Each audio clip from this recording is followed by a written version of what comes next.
Think the Greys are the aliens in charge. A lesser-known species, the Mantis beings, may hold more sway than anyone realizes.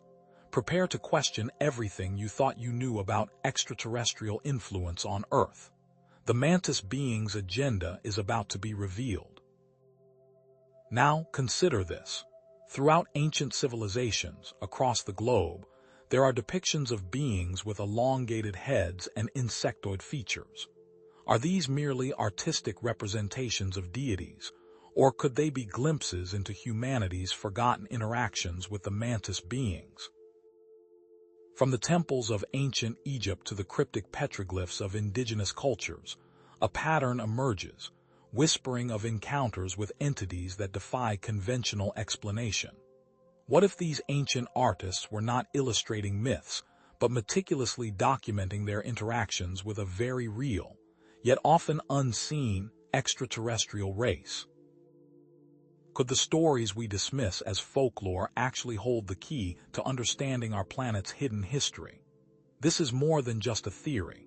It's a controversy that has been suppressed.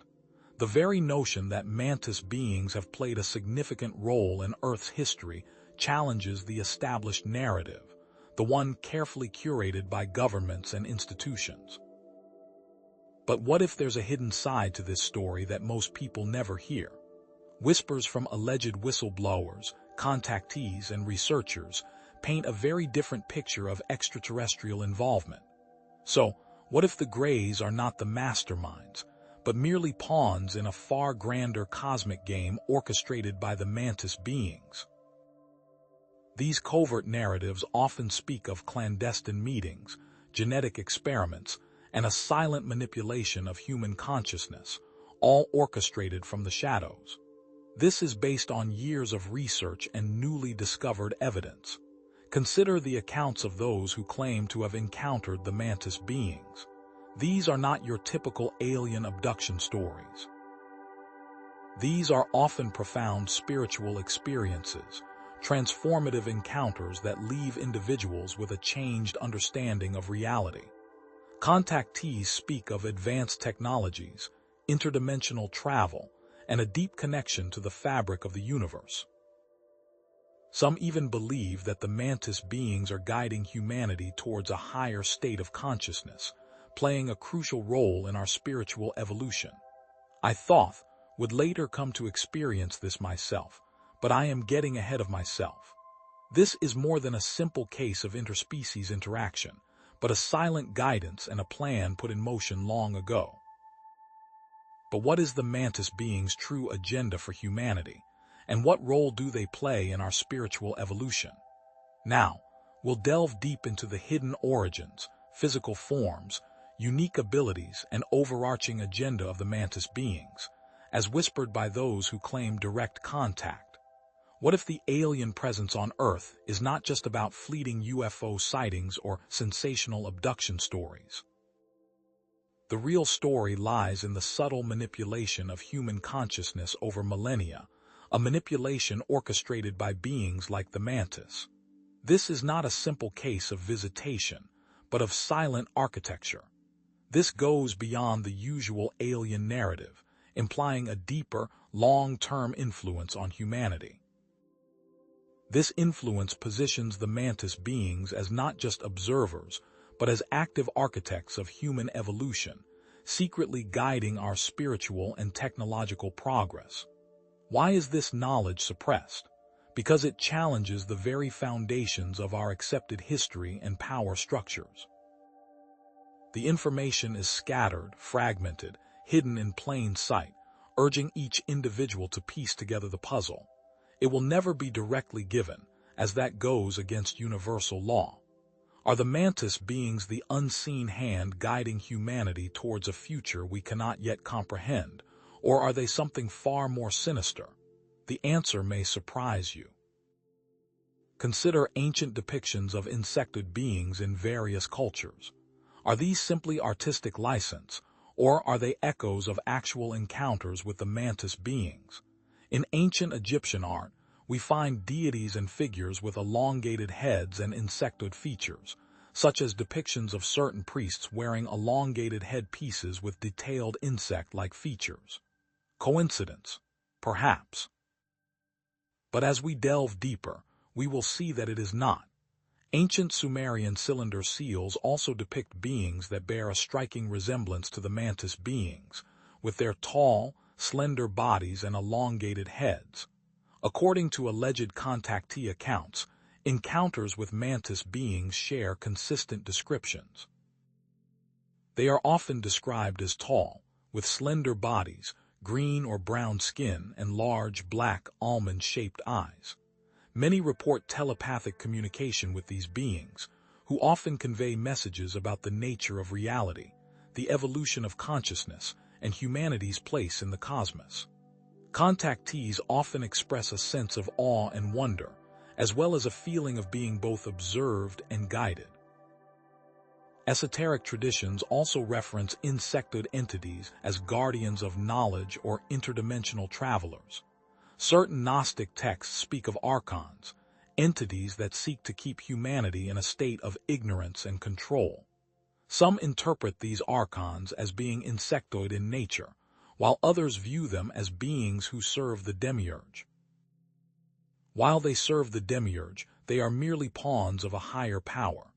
The Emerald Tablets, a collection of ancient texts attributed to Thoth, also contain cryptic references to beings from beyond the stars who possess advanced knowledge and abilities. Now, this is the account of the Emerald Tablets and their connection to this Mantis being. The Emerald Tablets, also known as the Smaragdine Table, is a compact and cryptic piece of the Hermetica reputed to contain the secret of the Philosopher's Stone. It was highly regarded by European alchemists as the foundation of their art and its Hermetic tradition. The original source of the Emerald Tablet is unknown. To understand the significance of these ancient depictions, we must explore their symbolic meaning and potential connection to actual encounters. In ancient Egyptian culture, insects were often associated with transformation, resurrection, and the afterlife. Scarab beetles, for example, were revered as symbols of rebirth and renewal, while the praying mantis was associated with meditation, patience, and inner peace. This is significant because it suggests that the ancient Egyptians may have viewed insectoid beings as benevolent guides or spiritual teachers. The contactee accounts also offer valuable insights into the nature of the Mantis beings.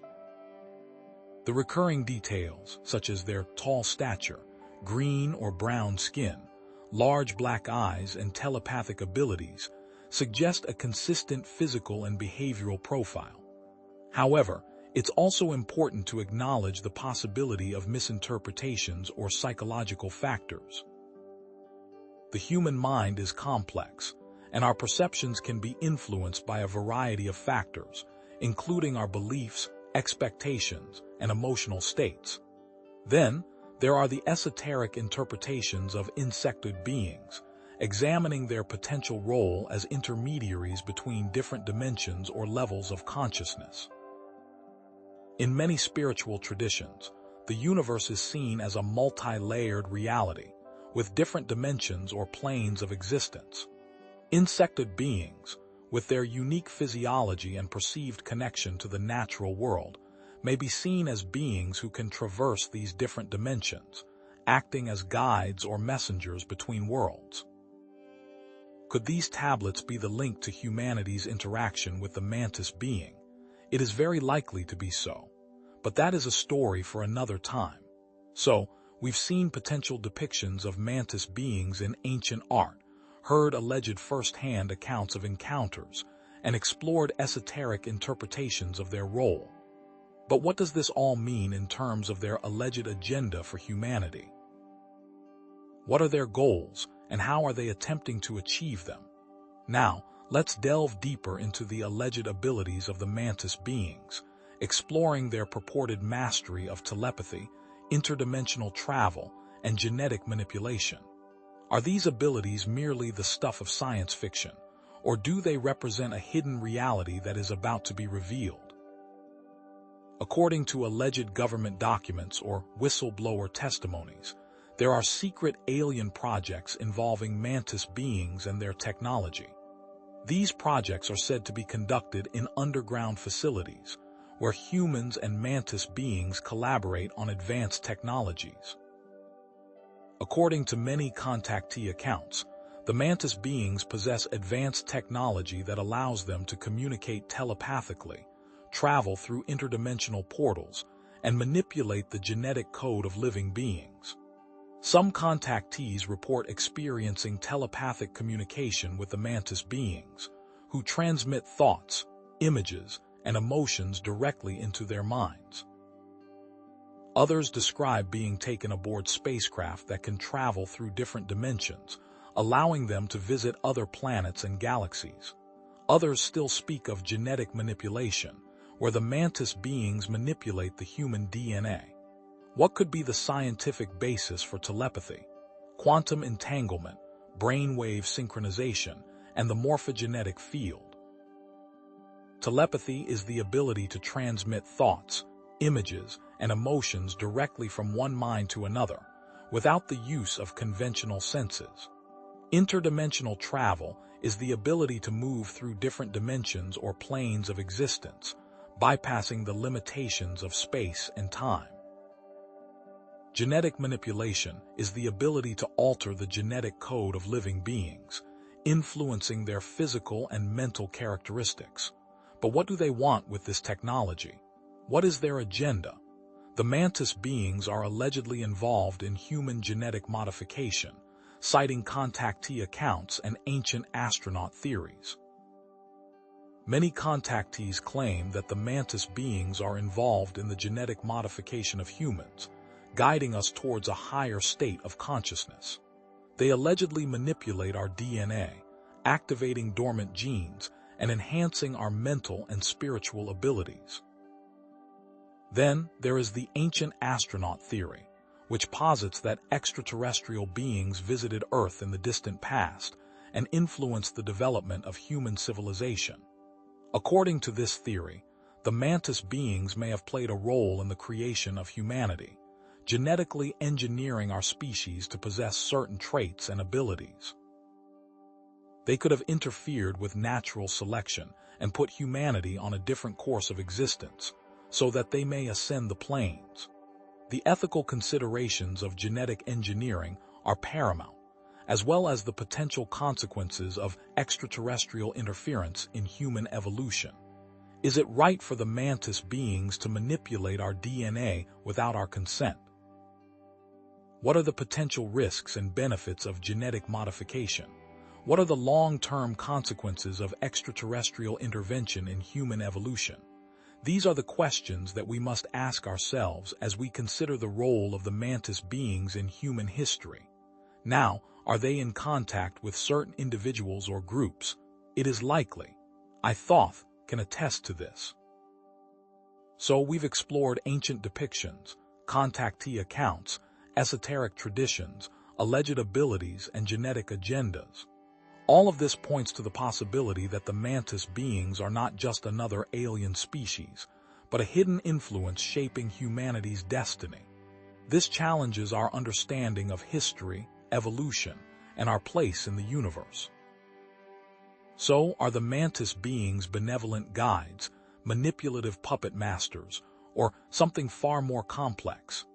The evidence suggests that the Mantis beings have played a significant role in human history, and their agenda may be far more intricate than we ever imagined. But we're just scratching the surface. What we'll discover next is even more shocking, as we delve into the secret base where humans and Mantis beings allegedly collaborate. Did you know that the Emerald Tablets aren't just an ancient text? They are a blueprint for manipulating reality itself, a blueprint allegedly handed down by the Mantis beings. The core of this lies within the secrets of ascension and understanding the universe, but this knowledge originated from Mantis beings through the Anunnaki. This is not a simple case of ancient wisdom. The Mantis beings are the true architects of humanity's spiritual potential. Why is the Mantis being's connection to the Emerald Tablets never discussed? It threatens to rewrite the entire history of human spirituality, challenging our preconceived notions of gods and divine beings. What if the established dogma that we have come to accept is merely a rewritten narrative to keep us from attaining our potential? The powers that be do not want you to know the truth. Are the Emerald Tablets the key to unlocking humanity's true potential, or are they a tool for the Mantis beings to control our evolution? Now, this is the account of the Emerald Tablets and their connections to the Mantis beings. In the Emerald Tablets, one can find passages that speak of the Dweller, a being of immense intellect and power who resides in the halls of Amenti, the underworld of Egyptian mythology. Far beneath the earth are the halls of Amenti, halls of the dead and the cold residence of the children of light. So it was saying. This Dweller is often interpreted as a Mantis being, a guardian of ancient knowledge and a guide for those who seek to understand the mysteries of the universe. The history and origins of the Emerald Tablets are shrouded in mystery and legend. Some say they were found in a hidden chamber beneath the Great Pyramid of Giza, while others claim they were given to humanity by an otherworldly entity. The most common account attributes the tablets to Thoth, an ancient Egyptian god of wisdom, writing, and magic, often associated with the Greek god Hermes. It is said that Thoth inscribed the tablets with the secrets of the universe, intending for them to be a guide for humanity's spiritual evolution. But who guided Thoth? According to alleged contactee accounts, the Emerald Tablets play a significant role in the Mantis beings' interactions with humanity. Contactees often report that the Mantis beings refer to the tablets as a source of profound wisdom and knowledge, using them as a tool to guide and educate those who are open to receiving their messages. Some contactees even claim that the Mantis beings have shown them visions of the tablets, revealing their hidden meanings and esoteric interpretations. Then, there is the mention of Thoth, an Atlantean priest-king who colonized ancient Egypt and brought forth the wisdom of the gods. In the context of the Anunnaki narrative, Thoth is seen as a son of Enki, one of the leading Anunnaki gods, who was tasked with guiding humanity towards enlightenment. Thoth's connection to the Emerald Tablets suggests that the Mantis beings may have worked through the Anunnaki to influence human civilization, using Thoth as a conduit for their knowledge and wisdom. Now, what are the tablets really trying to convey to us? The symbolism and language of the Emerald Tablets are rich in esoteric meaning, drawing upon ancient Egyptian mythology, alchemy, and Hermeticism. The tablets speak of the interconnectedness of all things, the importance of balance and harmony, and the potential for humanity to achieve spiritual enlightenment through self-knowledge and understanding. Some scholars believe that the tablets contain hidden codes and ciphers, revealing deeper truths to those who are initiated into their mysteries. Deciphering these codes and ciphers reveals that the specific usage of numbers unveils a more profound connection between all things. Numbers, such as 3, 7, and 12, appear throughout the text, representing key concepts and principles. The esoteric interpretations of the Emerald Tablets suggest that they are not merely a collection of ancient wisdom, but a guide to interdimensional travel and communication with higher entities. Some believe that the tablets contain a roadmap for achieving higher states of consciousness, allowing individuals to transcend the limitations of the physical world and connect with the divine. Others believe that the tablets can be used as a tool for manifesting one's desires and creating one's own reality. There is skepticism surrounding the Emerald Tablets and contactee accounts. Some critics argue that the tablets are a forgery, a collection of unrelated texts that have been pieced together over time. Others dismiss contactee accounts as fantasies or delusions, attributing them to psychological factors or misinterpretations.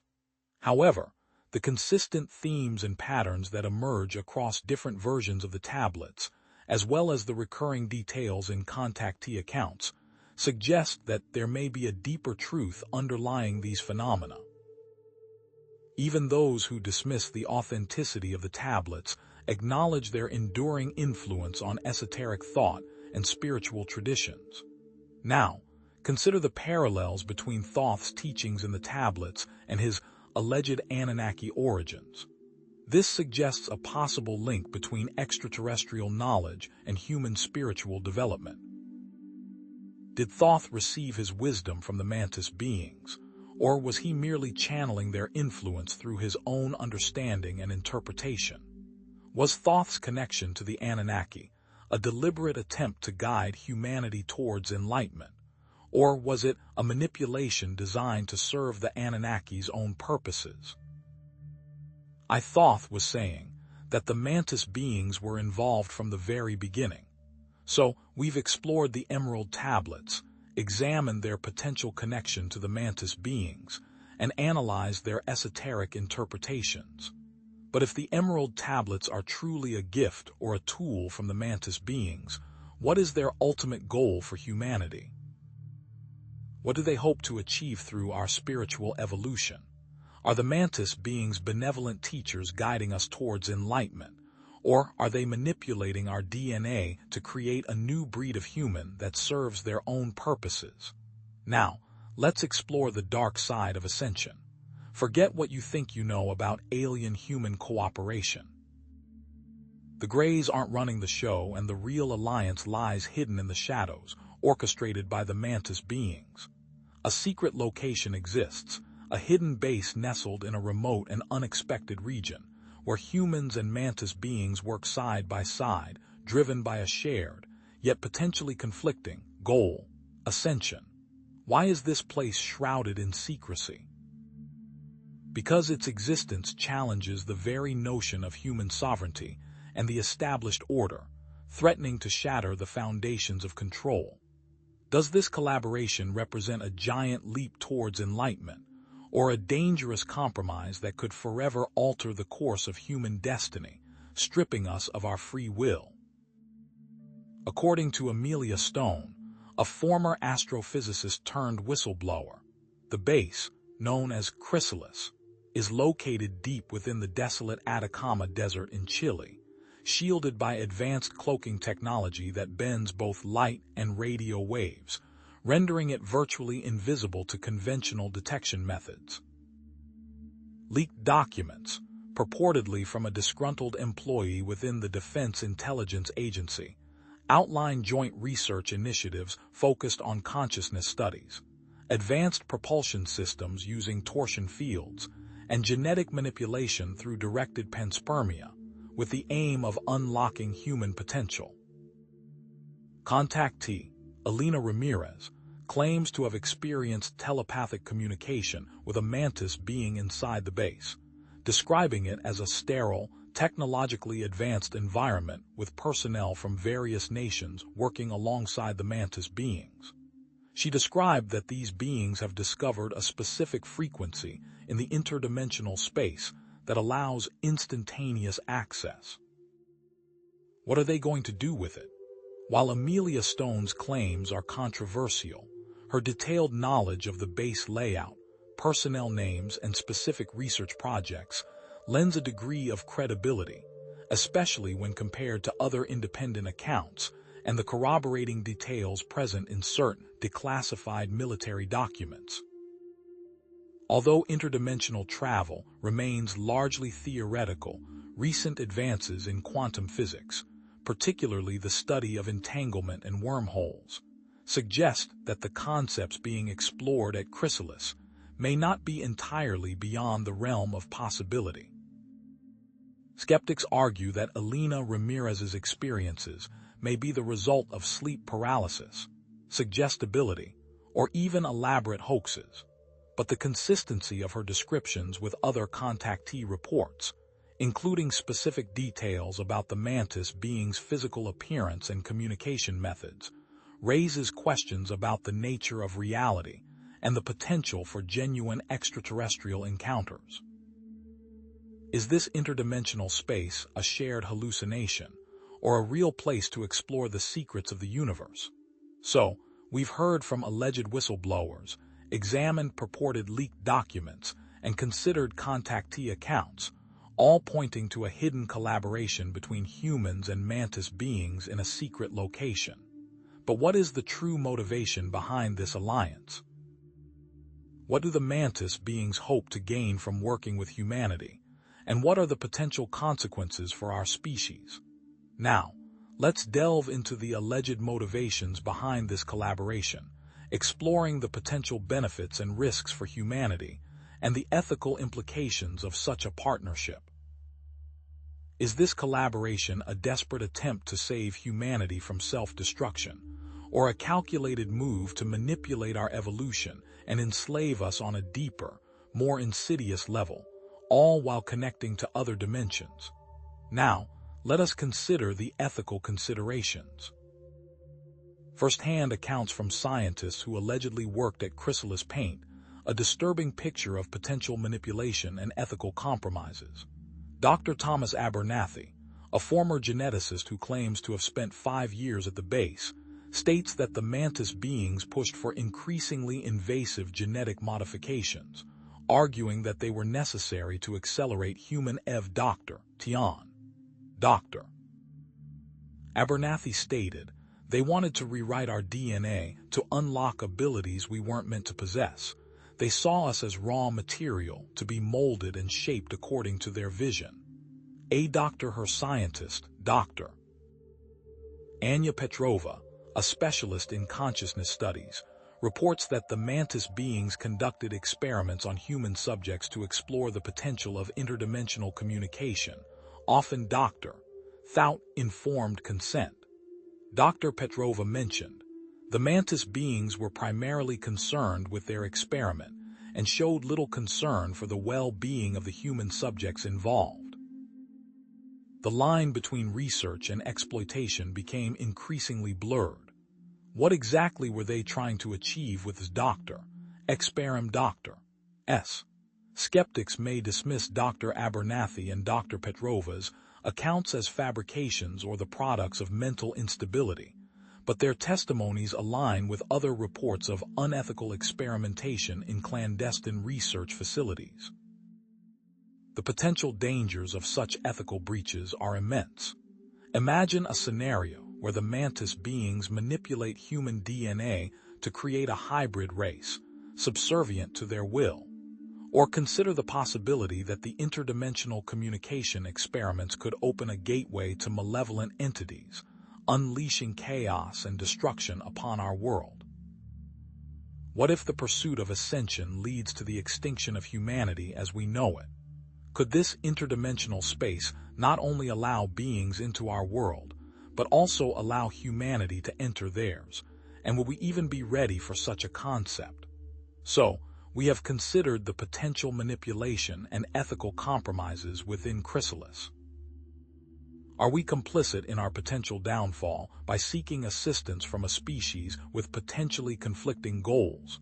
Now, let's transition into the potential impact this could have on human destiny. Is there a future for humanity to own given these events? We've uncovered the possible location of a human and Mantis being collaboration, examined alleged joint research projects, delved into contactee experiences, and explored the potential ethical implications.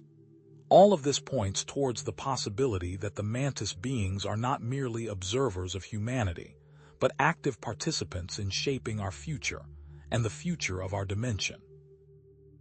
This challenges our understanding of human evolution, extraterrestrial involvement, and the very nature of reality, with the connection to other dimensions.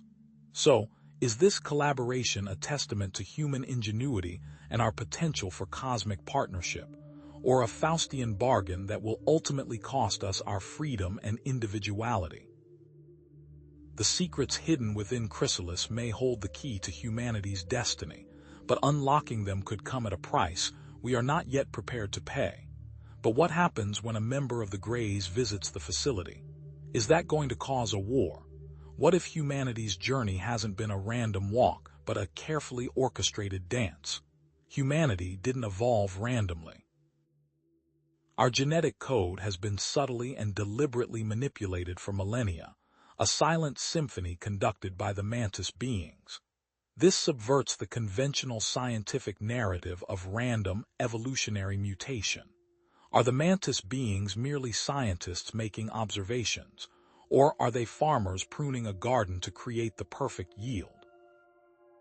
The core premise is this: the Mantis beings are master geneticists, viewing humanity as a canvas for their grand experiment in consciousness. Expanding on the hook to position the Mantis beings as the architects behind humanity's evolutionary trajectory. Why is this information suppressed? Because it challenges the very notion of human autonomy and free will, threatening to expose the strings that bind us, suggesting a deliberate cover-up to fuel the conspiracy element and create an us versus them dynamic. Are the Mantis beings shaping our DNA to unlock our hidden potential, or are they programming us to serve a purpose we cannot even fathom? Encapsulates the core mystery and sparks curiosity about the true intentions behind the genetic manipulation. Numerous contactees report experiences of being subjected to advanced genetic procedures aboard Mantis being spacecraft, involving the manipulation of DNA strands and the implantation of consciousness-altering codes. Referring to alleged abductee accounts, specifying descriptions of genetic procedures. Proponents of the ancient astronaut theory point to anomalies in the human genome, such as junk DNA and sudden evolutionary leaps, as evidence of extraterrestrial intervention, potentially by the Mantis beings. Present possible evidence of genetic manipulation, framing it within the ancient astronaut theory.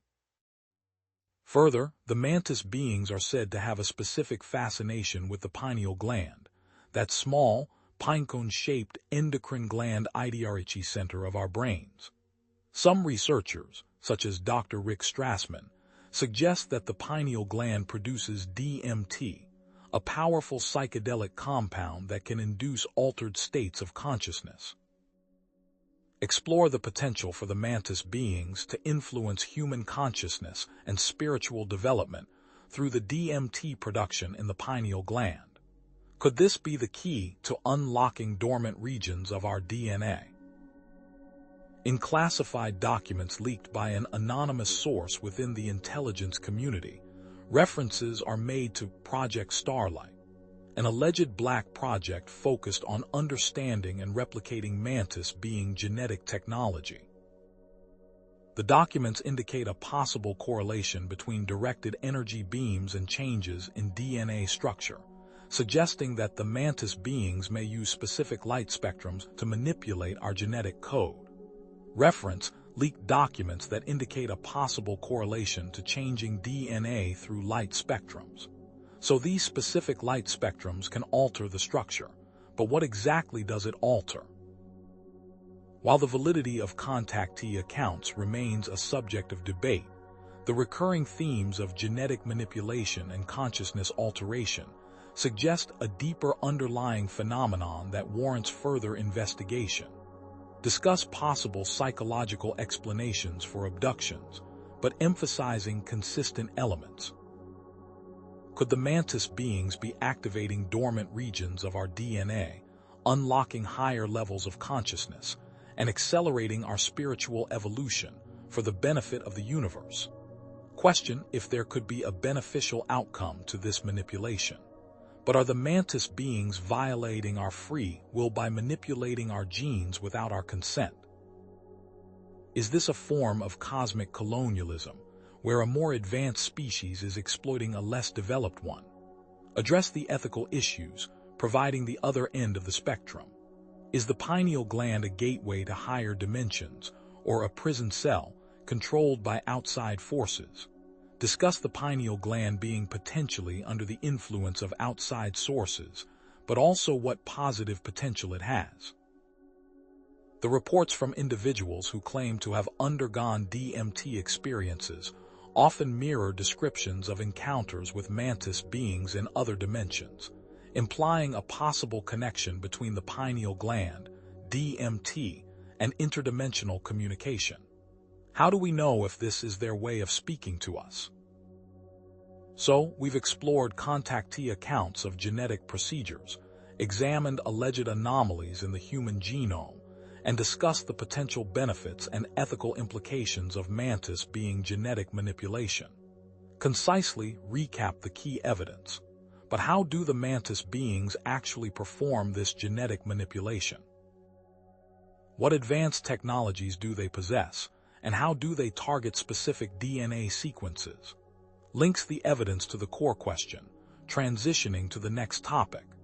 Now, let's delve into the alleged mechanisms of Mantis being genetic manipulation, exploring their purported use of directed energy beams, interdimensional portals, and consciousness-altering technologies.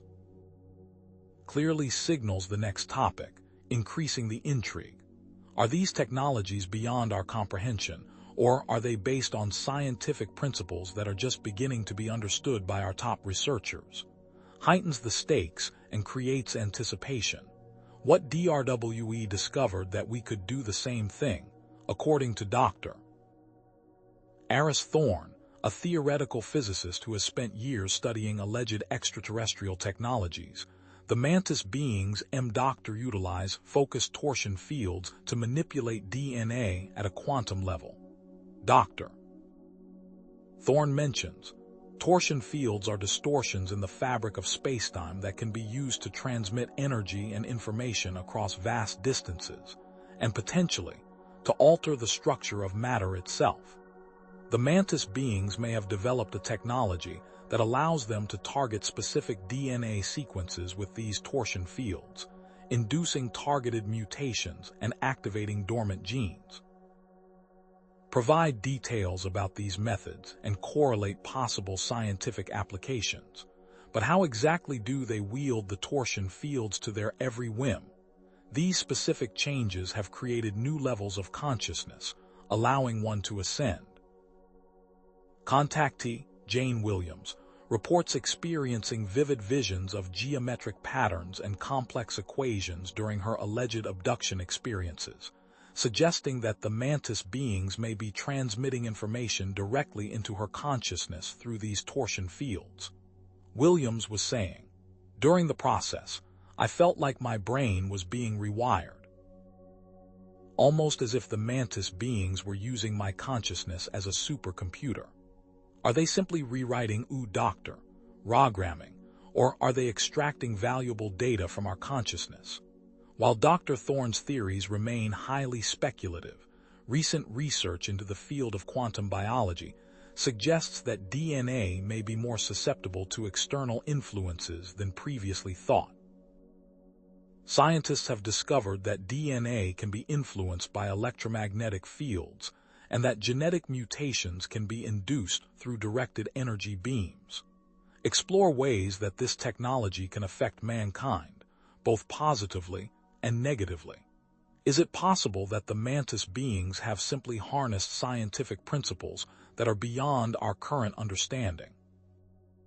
So we've explored alleged contactee accounts, scientific evidence, ancient astronaut theories, genetic methods, and have begun to scratch the surface regarding bloodlines. Summarize key evidence. All of this is to point toward the Mantis beings actively playing a role in altering the human race, with or without consent, ties back to the central claim. This challenges the beliefs on where we have come from and what our purpose on this planet is. Emphasizes the significance of this section. Are we in control of our own evolution, or are we lab rats with no escape from the Mantis beings?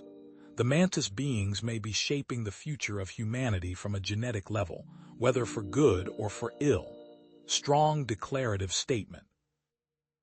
The question is, what specific bloodlines are they targeting and why? What if there are specific bloodlines that are more heavily influenced and controlled? What if reality isn't what we perceive? The Mantis beings have supposedly mastered traveling in between dimensions with their own unique technology. This subverts the standard human understanding of what space and time truly are. The Mantis beings are not bound by the constraints of our three-dimensional world. They traverse interdimensional realms with ease, using technology that is beyond our current scientific understanding. Expanding on the hook to position the Mantis beings as interdimensional explorers who understand the true nature of the universe. Why is this technology kept secret? Because it challenges the very fabric of our scientific and spiritual beliefs, threatening to rewrite the rules of reality itself. Suggest deliberate suppression to fuel the conspiracy element in creeds, and us versus them dynamic. Are the Mantis beings using interdimensional travel for exploration, manipulation, or something far more profound that could change the fate of humanity and our understanding of the universe? Numerous contactee accounts describe the sensation of interdimensional travel with the Mantis beings as a blurring of reality, a feeling of existing in multiple places at once, and an intense acceleration through unseen tunnels of energy. One contactee, known only as Ari, described the sensation. It was like my consciousness was stretched thin, pulled through the eye of a needle, and then suddenly I was somewhere else entirely. The environment outside the ship looked like fractals, almost like living code. Quote the sensation of the travel and the environment being seen during the jump. Alleged government documents, leaked by a former DARPA scientist, detail research into interdimensional portals, referred to as stargates, and their potential use for military applications, including reconnaissance and strategic deployment. Present excerpts that detail experiments or observations related to these topics. Project Looking Glass documents hint at specific teams going to different coordinates in space and time.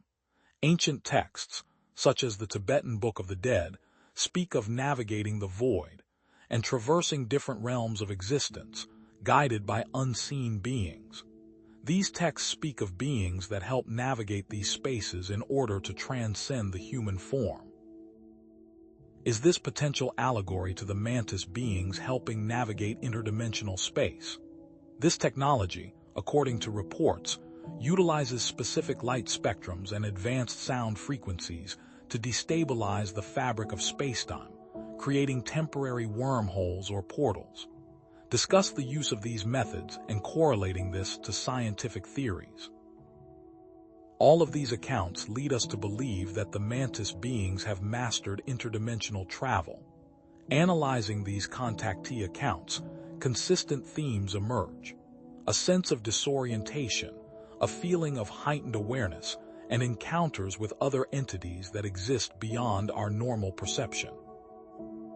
The ability to breathe or see other entities that are present and their intentions is a common theme. The scientific plausibility of interdimensional travel remains highly speculative. Theoretical physics suggests the existence of wormholes, higher dimensions, and quantum entanglement. It also has been proposed that this could potentially allow for instantaneous travel across vast distances. Discuss the science and the possibility of the use of them. The potential risks of interdimensional travel are significant. Contactees have described encounters with hostile entities, distortions in time and space, and psychological trauma. Are there any scientific or contactee accounts that describe issues that came from the travel? But the potential rewards, access to new resources, advanced knowledge, and expanded consciousness are equally enticing. Are they explorers, conquerors, or something else entirely? What do they seek in these other dimensions? What if the beings that the contactees are seeing in this space are the true rulers of the universe, and the Mantis beings are the servants showing the way? So, we've examined alleged contactee accounts, delved into theoretical physics, and explored the potential risks and rewards of interdimensional travel. Concise summary of key evidence. But how does this technology connect back to the Mantis beings' ultimate agenda for humanity, and do they have human contact to help them? Links the evidence to the core question. Now, let's delve into the Mantis beings' alleged human collaborators, exploring the possible motivations and connections between these species. Clearly signals the next topic, increasing the intrigue. Are these human collaborators willing participants in the Mantis beings' grand experiment, or are they unwitting pawns in a cosmic game? And why would the Mantis beings work with the humans? Raises the stakes and creates anticipation. According to several leaked documents, there is a team of humans that have been chosen to help lead the Mantis beings' plan to ascend humanity to the next dimension. The documents state that the team helps build stargates and prepare the destination for the human race, provide first-hand experiences or connections of the collaboration. Project Overseer refers to specific teams of scientists, engineers, and psychics who are allegedly working in secret underground facilities, collaborating with the Mantis beings to develop and refine interdimensional technology. A former employee said, "The Mantis beings are here to help us in our ascension. They are the only beings who care about us reaching our true potential and escaping this prison. Is it to save both of the species, or just one? But here's what most people miss. The shocking truth is that the Mantis beings' motivations may not be entirely altruistic." Pattern interrupt second hook. Some researchers suggest that the Mantis beings are using humans as guinea pigs, experimenting with our DNA and consciousness to achieve their own evolutionary goals. The reasoning for this alliance is so the Mantis beings can learn more about the universe through the human lens. Some suggest the species have an issue with emotion, and the human race is the solution to understanding it. Is it to save both of the species, or just one? The intentions and justifications will need to be decided by the individual after revealing all of the accounts. Is this reasoning justifiable? What if they believe that they are justified in these actions? We've explored alleged contactee accounts, scientific interpretations, and their potential usage of dimensions. We also have begun to explore the links of humans in the process. Key evidence summarized. All of this is to indicate the Mantis beings' involvement in the human race, from travel to manipulation, ties back to the central claim. This questions our beliefs in what is out there and what is real in this world. Significance emphasized. Are we truly alone, or is there intervention from other life forms? Mantis beings may be the gatekeepers to new worlds and new insights, and may be closer than we know. Forget the simplistic narratives of conquest or salvation. The Mantis beings' motivations are far more nuanced, existing on a plane beyond human comprehension. The Mantis beings operate on a cosmic scale, driven by goals that transcend our limited understanding of time, space, and consciousness. But why are their ultimate goals so elusive? Because they challenge the very foundations of our limited human perspective, forcing us to confront the vastness of the universe. Are the Mantis beings acting as cosmic gardeners, tending to the evolution of consciousness across the universe, or are they driven by a more personal, and potentially selfish, agenda that could have dire consequences for humanity?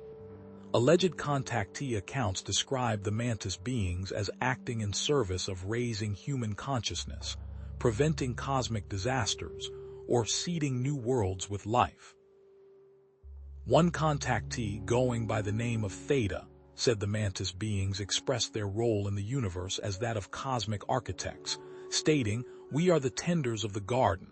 We prune, we nourish, we guide the growth of consciousness across the cosmos."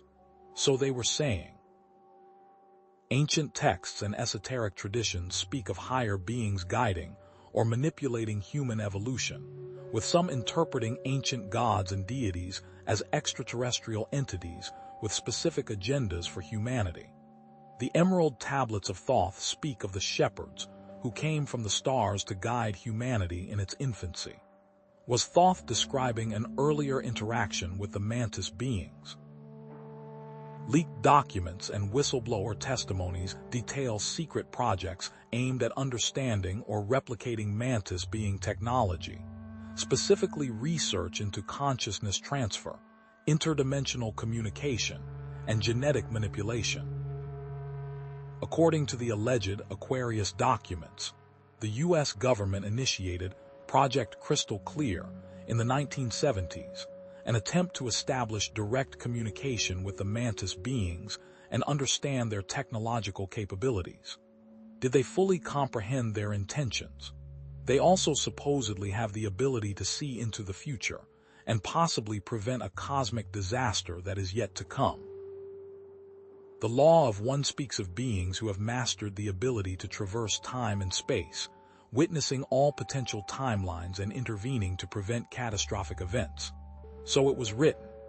Analyzing the alleged contactee accounts, we see recurring themes: a focus on spiritual evolution, a concern for the fate of the planet, and a detached, almost clinical approach to human affairs. Are these accounts consistent with each other and with other sources of information? Are there any obvious signs of fabrication or delusion? The potential benefits of their alleged motivations are clear: human enlightenment, cosmic harmony, and the avoidance of global catastrophe. Could their actions truly lead to human enlightenment, or could they ultimately result in our enslavement or destruction?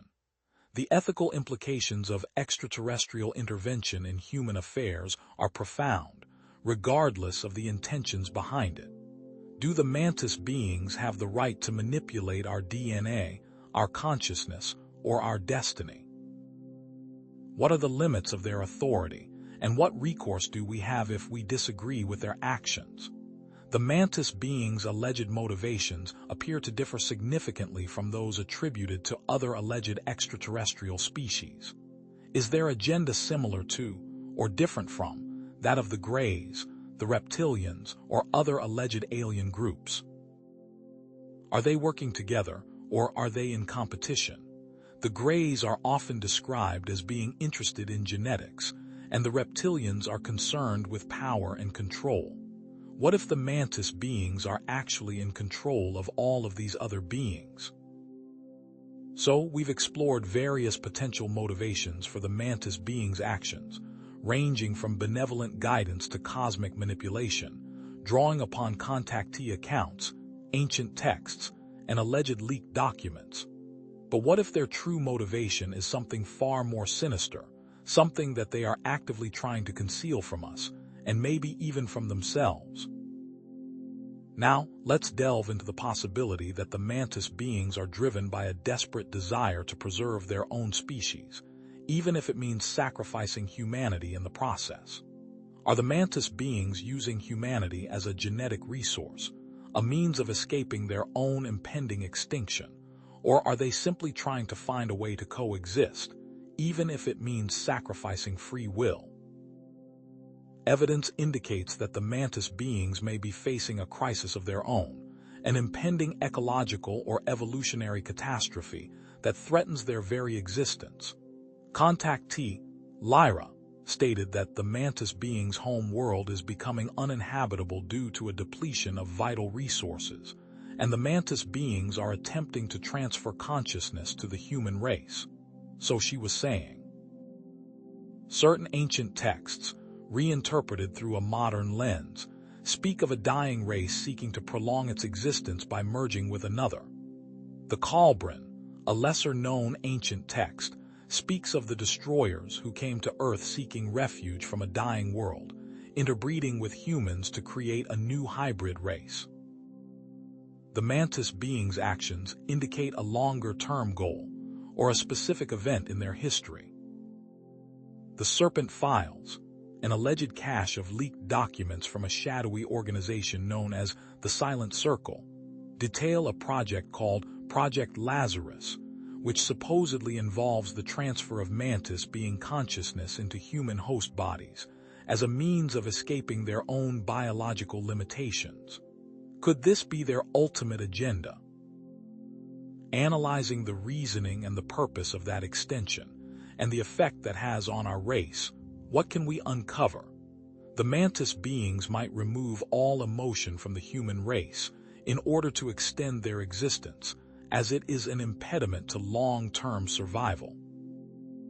Contactee Cipher said that the Mantis beings expressed frustration with human emotions, viewing them as illogical and destructive, hindering our progress towards enlightenment. The Book of Enoch speaks of the Nephilim, a hybrid race born of angels and humans, who were said to have possessed great knowledge but lacked compassion, ultimately leading to their downfall. What is to be learned? If their goal is survival at all costs, any ethical considerations would be cast aside. Ancient astronaut theorists posit that the Anunnaki genetically manipulated humanity to create a slave race, devoid of free will and independent thought, solely for the purpose of extracting resources from the Earth. Are the Mantis beings following a similar path, seeking to exploit humanity for their own survival? Would they remove all emotion from the human race in order to extend their existence? We've explored alleged contactee accounts, interpretations of ancient texts, and supposed secret projects, all to paint a picture of the Mantis beings' potential desperation for survival. What we have learned is that the Mantis beings' motives might be sinister, their actions driven by a need to survive, no matter the cost. This brings into question what is to come, due to this one goal, and if there is any defense against it. The long-term effects of this course of action could lead to the total annihilation of the human spirit, a sacrifice of free will for the sake of survival. List ye, O man. We've explored multiple alleged motivations, ranging from salvation to selfish, and have discussed different forms of manipulation, all to lead to the question of purpose. The actions of the Mantis beings are only to indicate their true motive, whatever that may be. They are playing an active role, and we need to find out why. This brings into question if there is a way to change the outcome, if there is a plan in place that is unescapable. Are we pawns or partners in this game? Or can we tip the scales to find our destiny? The purpose of these beings is unknown, but it is on the verge of being unearthed. The universe is not a charity. The Mantis beings are not cosmic philanthropists. What if their guidance is driven by a desperate need to escape their own extinction, using humanity as a vessel? The Mantis beings' prime motivation may be to overcome a looming existential threat to their species, be it genetic degradation, environmental collapse, or cosmic conflict in their home dimension. They may see humanity as a means to that end. Why is this vulnerability hidden from us? Because it shatters the illusion of their superiority, exposing a desperate species clinging to survival at any cost, especially ours. Are the Mantis beings offering humanity a helping hand, or are they secretly preparing us for a cosmic transplant, a desperate attempt to cheat death by inhabiting our bodies and stealing our future? Alleged contactee accounts paint a grim picture of the Mantis beings' current state. Contactee Omega claimed that the Mantis beings are exhibiting signs of rapid cellular decay, their bodies becoming frail and their minds clouded with desperation. So Omega was saying, they lament the loss of their homeworld, a paradise lost to ecological disaster, and express a desperate need to find a new home, a new vessel to carry their civilization forward. Ancient myths and legends echo these claims, speaking of dying gods seeking to prolong their lives through human sacrifice or genetic manipulation. The Epic of Gilgamesh tells of Utnapishtim, the survivor of the Great Flood, who was granted immortality by the gods. But the gods, fearing their own mortality, sought to diminish humanity's lifespan, lest they challenge their power. What if the gods were doing what was necessary to preserve their own existence? Alleged leaked documents and whistleblower testimonies detail secret research into human-alien hybrid programs and consciousness transfer technologies.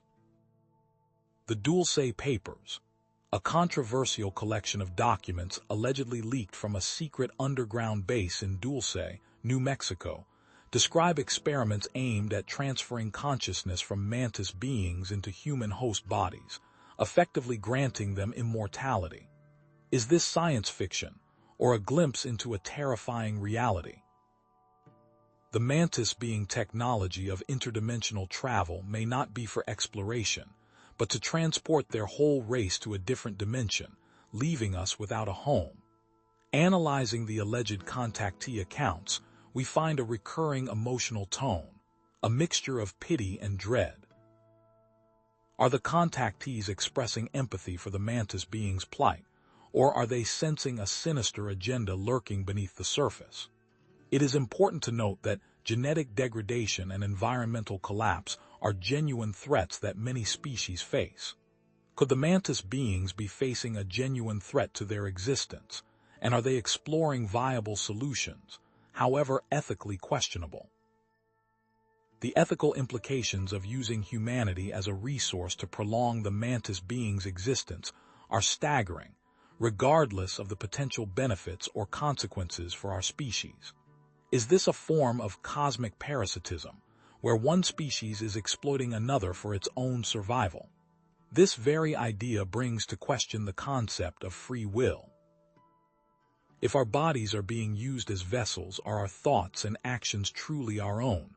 What is our own destiny in this process? Is it even ours? So we've explored the possibility that the Mantis beings are driven by a desperate need to escape their own extinction, potentially through human sacrifice, genetic manipulation, or consciousness transfer, drawing upon contactee accounts, ancient myths, and alleged leaked documents. But what if their plan is even more insidious than we imagined, involving the wholesale harvesting of human bodies and souls to fuel their dying civilization? Now, let's delve into the possibility that the Mantis beings are operating a vast, hidden farm, where human beings are cultivated and harvested for their genetic material, their life force, and their very souls. Are we living in a cosmic matrix, where our bodies and minds are being unknowingly exploited by a parasitic alien species? And is there any way to escape this horrifying reality? Alleged evidence suggests that the Mantis beings may be operating a sophisticated human farm, where human beings are bred and cultivated for specific purposes. Contactee Psi claims to have witnessed human beings grown in artificial wombs, their bodies harvested for organs, and their consciousness extracted for use in interdimensional experiments. So Psi was saying, these artificially manufactured beings may not even have souls. Ancient myths speak of the golems, artificial beings created by Kabbalistic mystics to serve as laborers or guardians. Are these tales a distorted memory of a time when humans were created for a similar purpose? Alleged leaked documents from Project Soul Harvest detail a clandestine operation to extract the life force, or soul energy, from human beings, and use it to power interdimensional devices or sustain the Mantis being's own fading vitality. Could this be the true purpose of the alleged harvesting of human consciousness? The bodies are then discarded to have more created, or the materials are repurposed. Analyzing this nightmarish concept, the images that arise can shake the human spirit. If the Mantis beings are indeed operating a human farm, what are the ethical implications? How would this affect human free will? The very notion of being raised as cattle to be harvested is horrifying. Is there any defense against such a powerful foe, or is our fate sealed? Are there any ways to sabotage this operation from the inside, or are we simply too weak to resist? Ancient Gnostic texts speak of the archons, parasitic beings who feed off human energy and seek to keep us trapped in a cycle of suffering.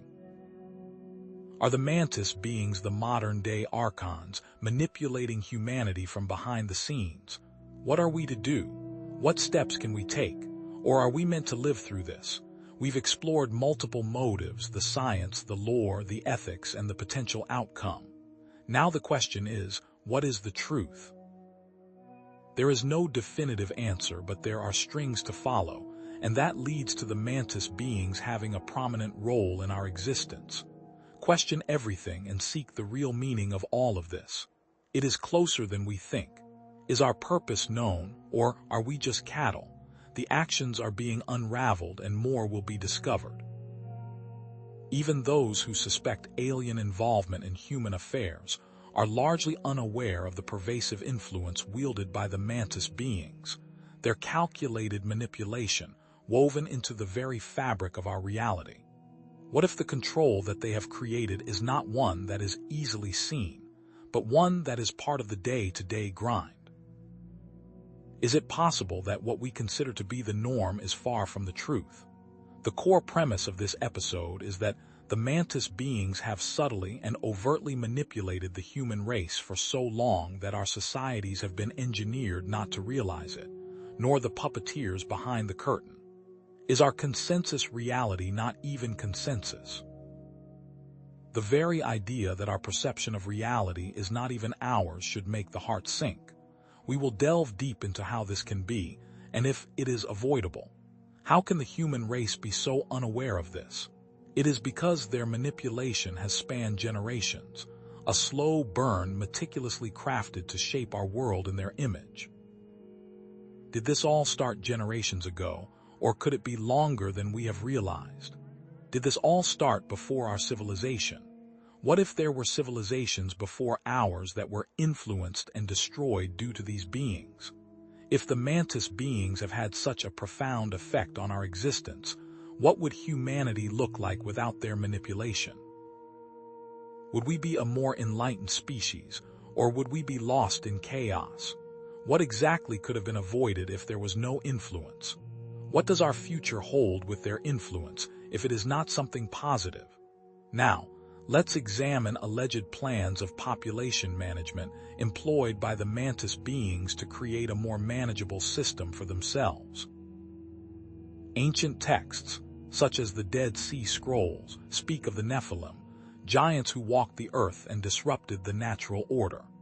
Could these beings have been a precursor to the Mantis beings, experimenting with genetic manipulation and population control?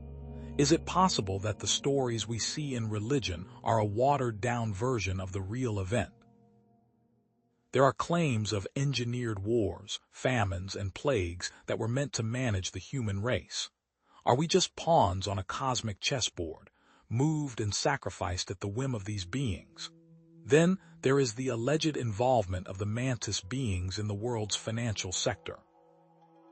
Some researchers and contactees claim that the Mantis beings exert influence and control over global financial institutions, manipulating markets and currencies to serve their agenda. Could this be the reason why there is so much disparity between the rich and the poor? As the financial sector grows, so does the gap, and more people can be controlled and manipulated due to being reliant on the system. Is it possible that the financial sector is not designed for human advancement, but to control and manage the masses? Moreover, the Mantis beings may have had a profound impact on major events throughout history. Some alternative historians suggest that the construction of the pyramids, the rise and fall of civilizations, and even the outcomes of wars were influenced by these beings. Could they have been directing humanity towards a specific path, a path that benefits them? The question of our free will comes into play, and whether our actions are actually ours. One of the most puzzling aspects of this alleged influence is the absence of their existence in mainstream consciousness. Why isn't there more information about their impact? Are they being deliberately hid, Dr. Ramas, their existence suppressed by powerful forces? What could the real reason be? As Dr. Carla Turner, a researcher into alien abductions, noted, the suppression of information about alien contact is not just a matter of national security, it's a matter of controlling human consciousness. So Carla was saying, is there something they don't want us to know?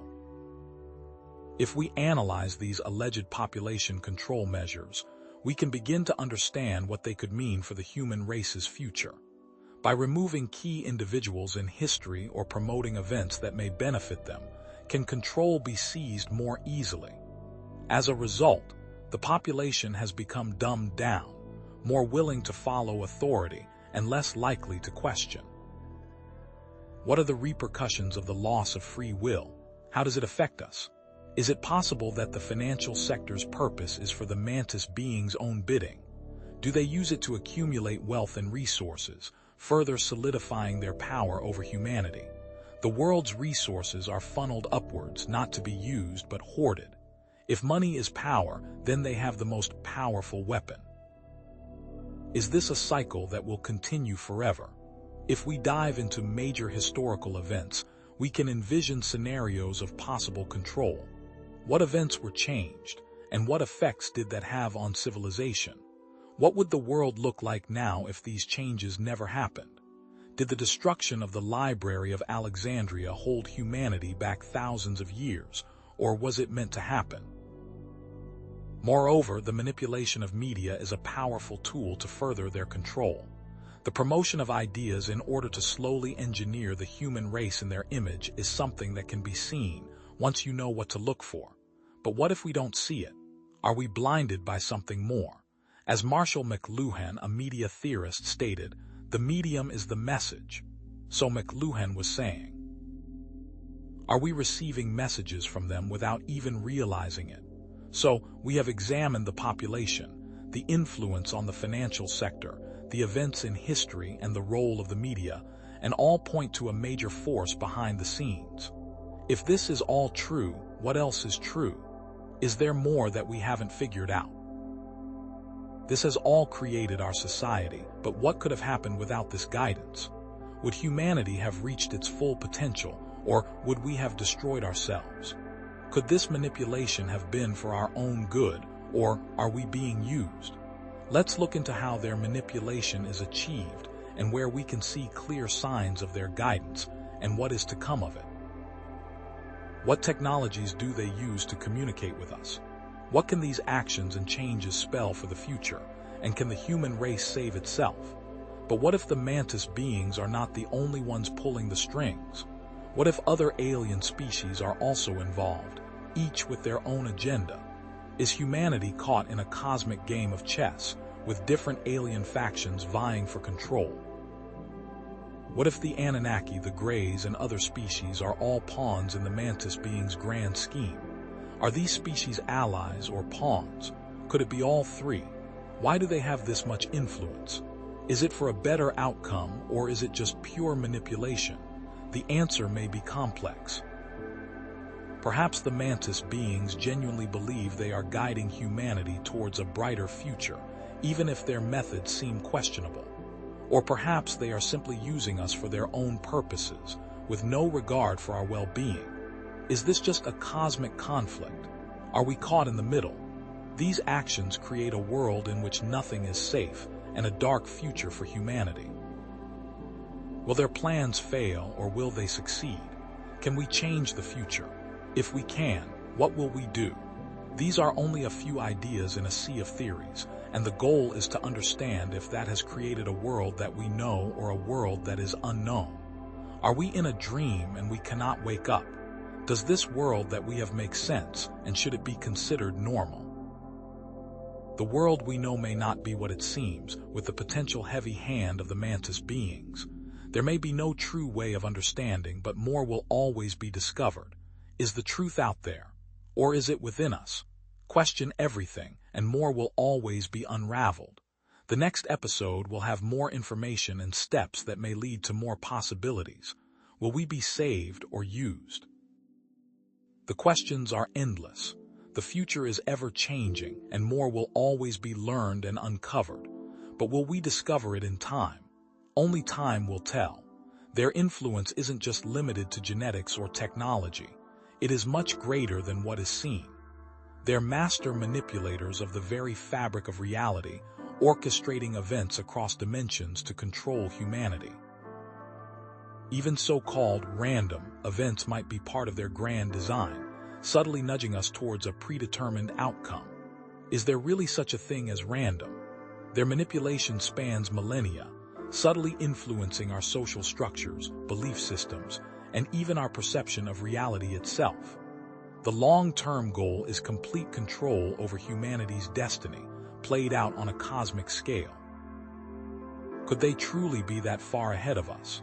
This manipulation plays a deep part in what is to come. How can we detect such subtle, pervasive manipulation?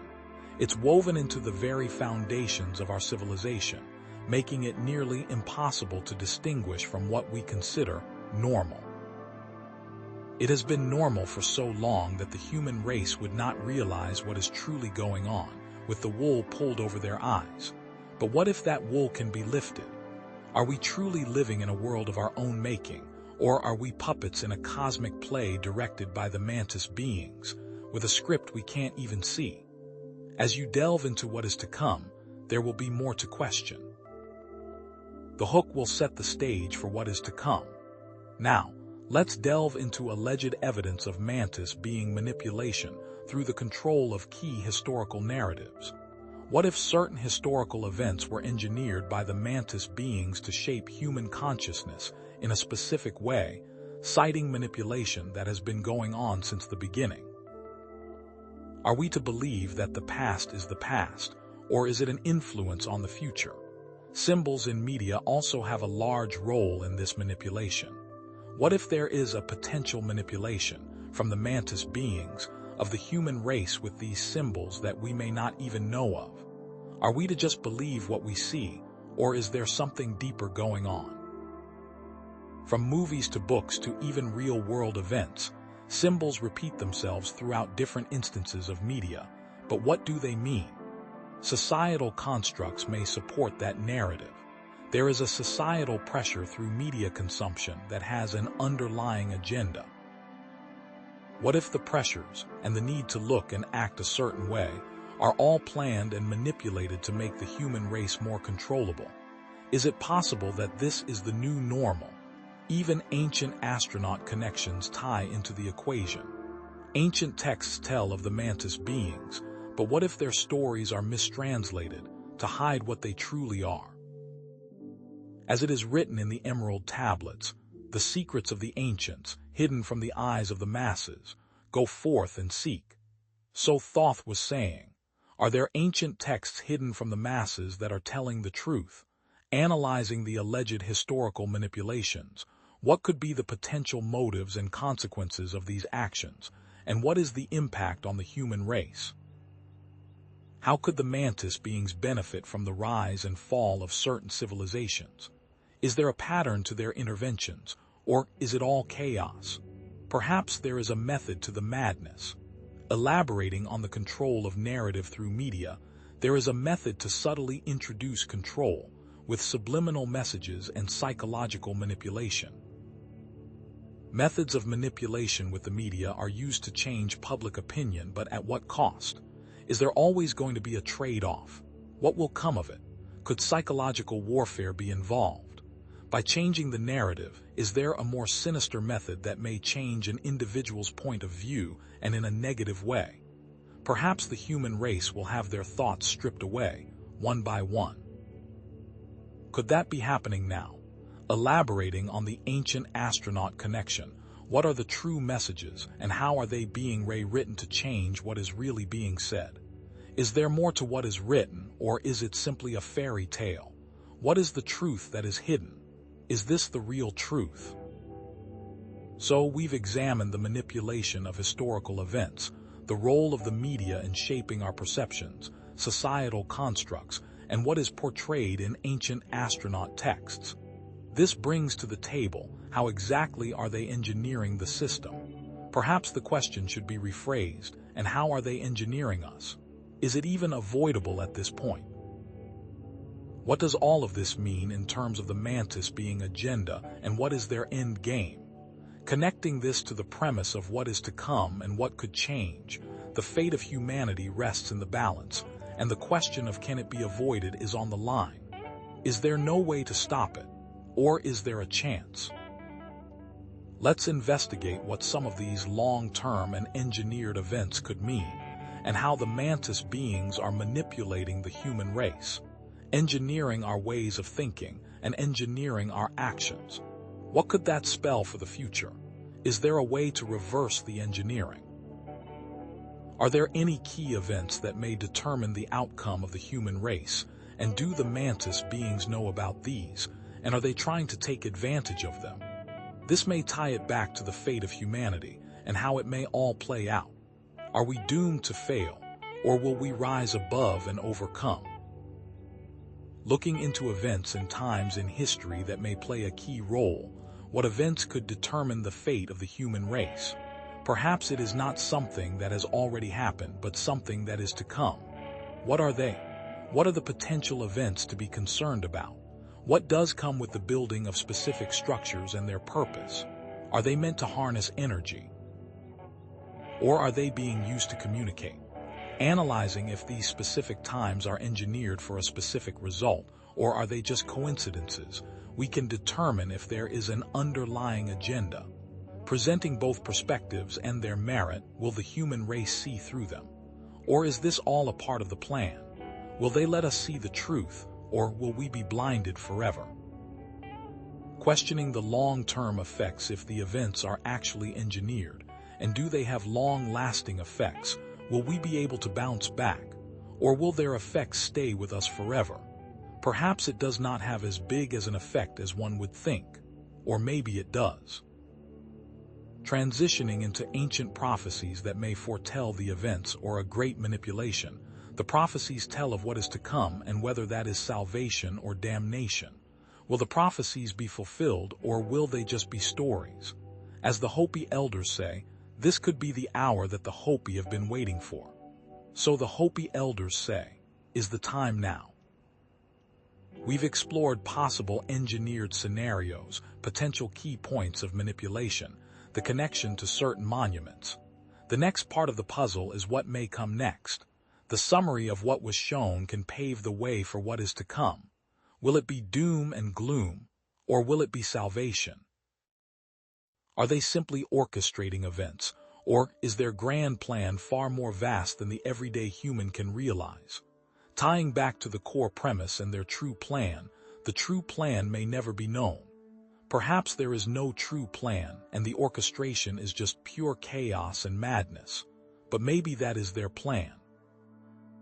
There are many different theories that lead to an infinite amount of outcomes, and it is up to you to decide what to believe.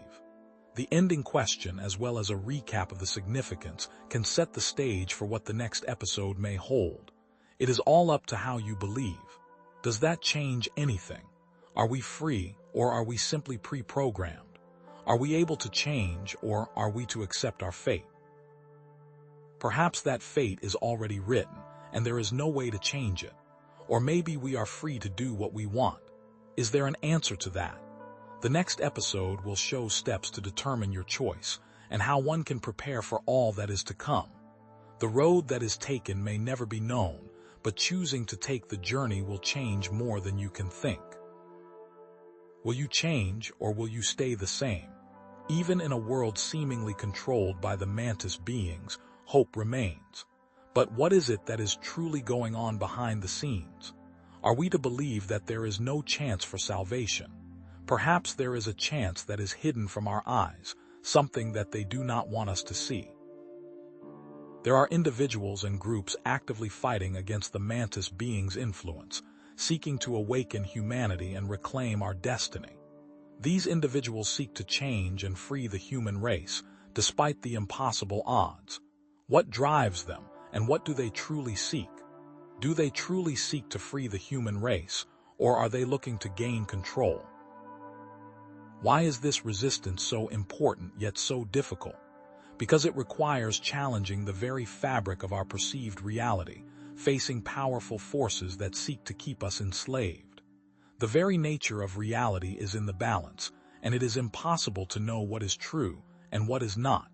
Will these individuals be able to make a change, or are they doomed to fail? Are these resistance fighters truly champions of humanity, or are they themselves being manipulated by forces beyond our comprehension, unknowingly playing into the Mantis being's grand design? It is said in the ancient emerald tablets, "The wise must be wary of deception, for even the purest heart can be misled." So Thoth was saying. Is it truly possible to know the intentions of these individuals? There are alleged accounts of individuals who have broken free from the Mantis being's control and are actively working to expose their agenda. These individuals use specific methods to try and reach the masses, attempting to awaken people from their slumber. What are their methods, and what has worked? There are alleged leaked documents detailing secret projects aimed at countering the Mantis beings' influence, as well as whistleblower testimonies. These documents describe methods on how to prevent manipulation from outside sources. They also describe projects that could change everything. Are these documents real, or are they simply fiction? Ancient texts and esoteric traditions speak of spiritual warriors or lightworkers battling against dark forces seeking to enslave humanity. The stories from ancient events tell of individuals fighting back against impossible odds. Will these stories become reality once again, or is this all just a fairy tale? There are first-hand accounts of individuals breaking free of control and the methods that they used. The individuals would meditate or find a way to break the programming that they were subjected to. How were they able to do this? And is there a way to find out more? Analyzing the alleged accounts of resistance fighters, we explore their motivations, strategies, and potential vulnerabilities. What truly drives these people? Are these resistance fighters truly working for the benefit of humanity, or are they driven by personal agendas or ego? Discussing the potential benefits and risks of different resistance strategies, we consider the possibility that some methods may be more effective than others. How can you know what is working and what is not? Is it better to try to awaken the masses, or to focus on protecting specific individuals or groups?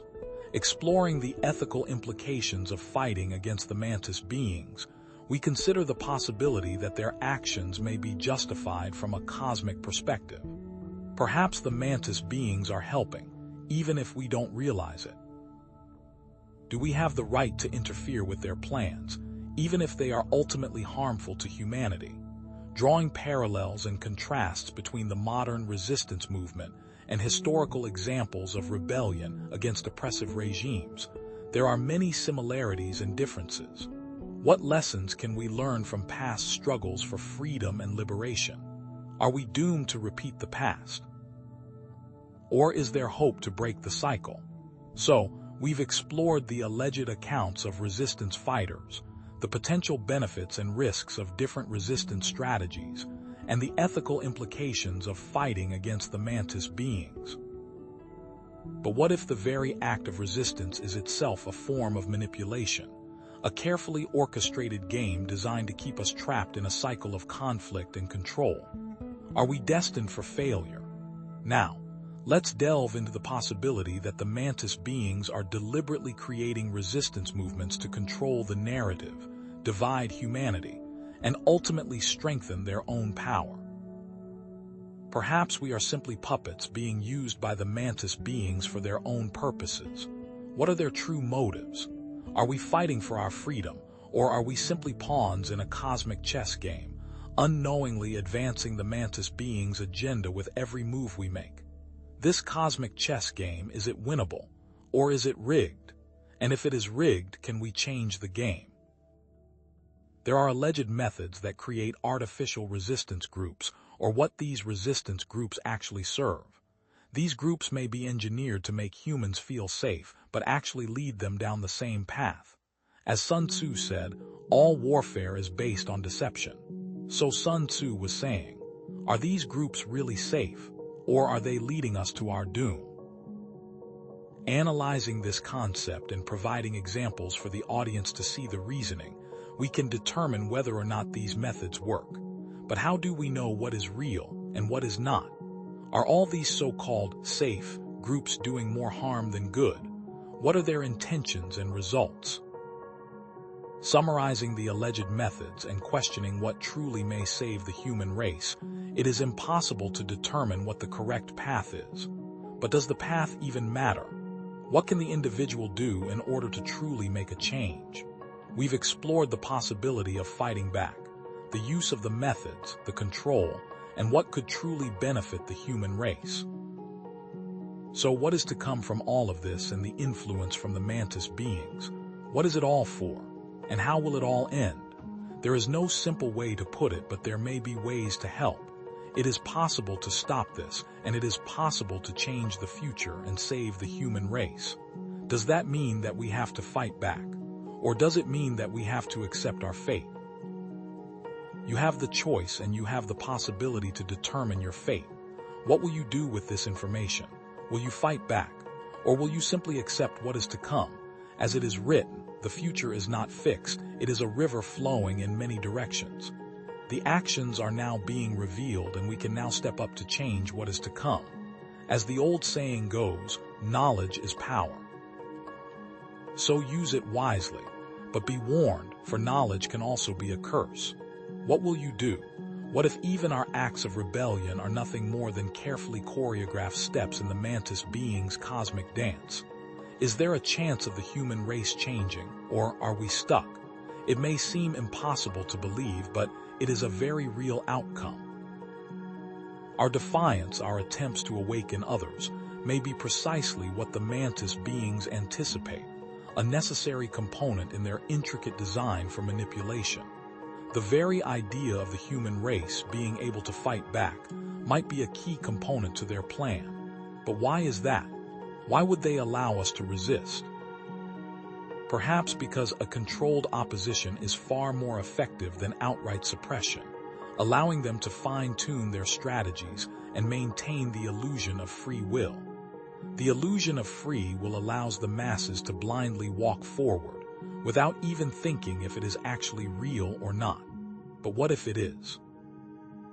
Are we freedom fighters, or are we simply cogs in a machine we can't even see, unknowingly tightening the chains that bind us to the Mantis being's agenda and the potential that we are already doomed? It is a terrifying thought, but what if it is a reality? What is to come from that reality?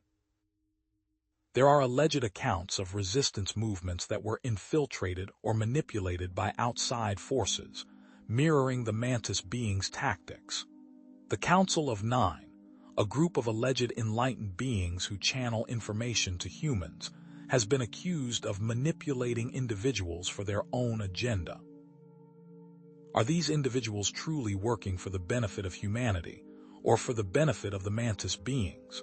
There are alleged leaked documents or whistleblower testimonies detailing secret projects aimed at identifying and controlling dissident groups.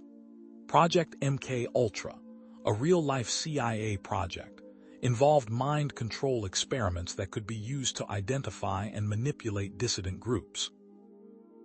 Could this type of program be in play, but controlled by the Mantis beings?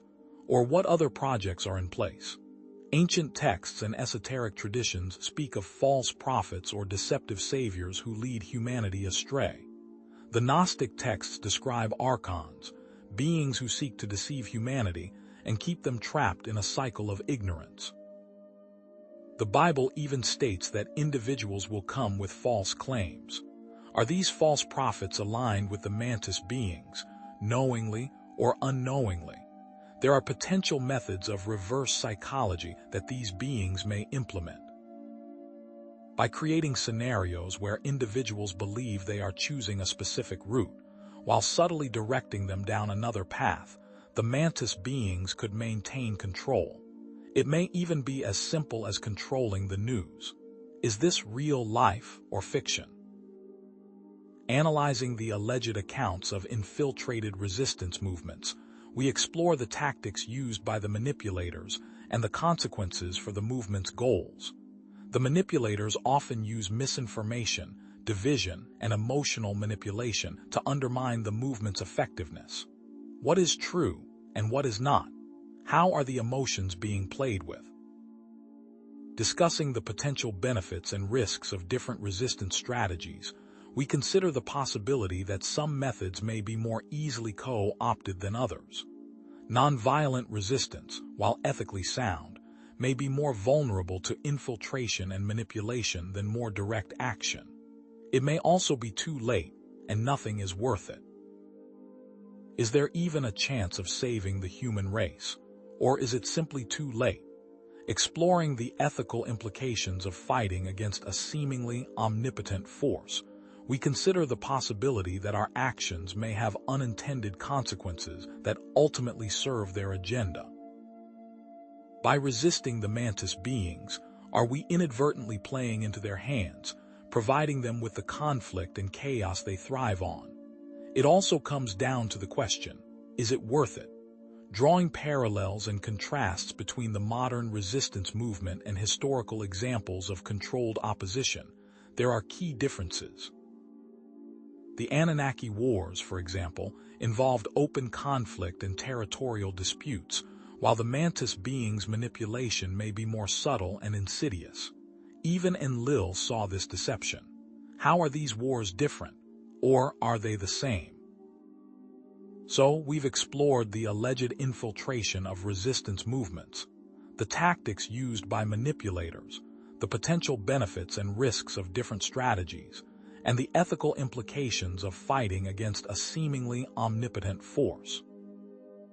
But what if the Mantis beings aren't just manipulating our resistance, but also our very perception of what constitutes resistance, redefining the battle lines in a way that keeps us perpetually divided and controlled? What is to come of this? Now let's delve into the possibility that the Mantis beings are actively shaping our understanding of what it means to be free, steering us towards forms of resistance that are ultimately self-defeating. Do these resistance groups realize this? Are they just there for show?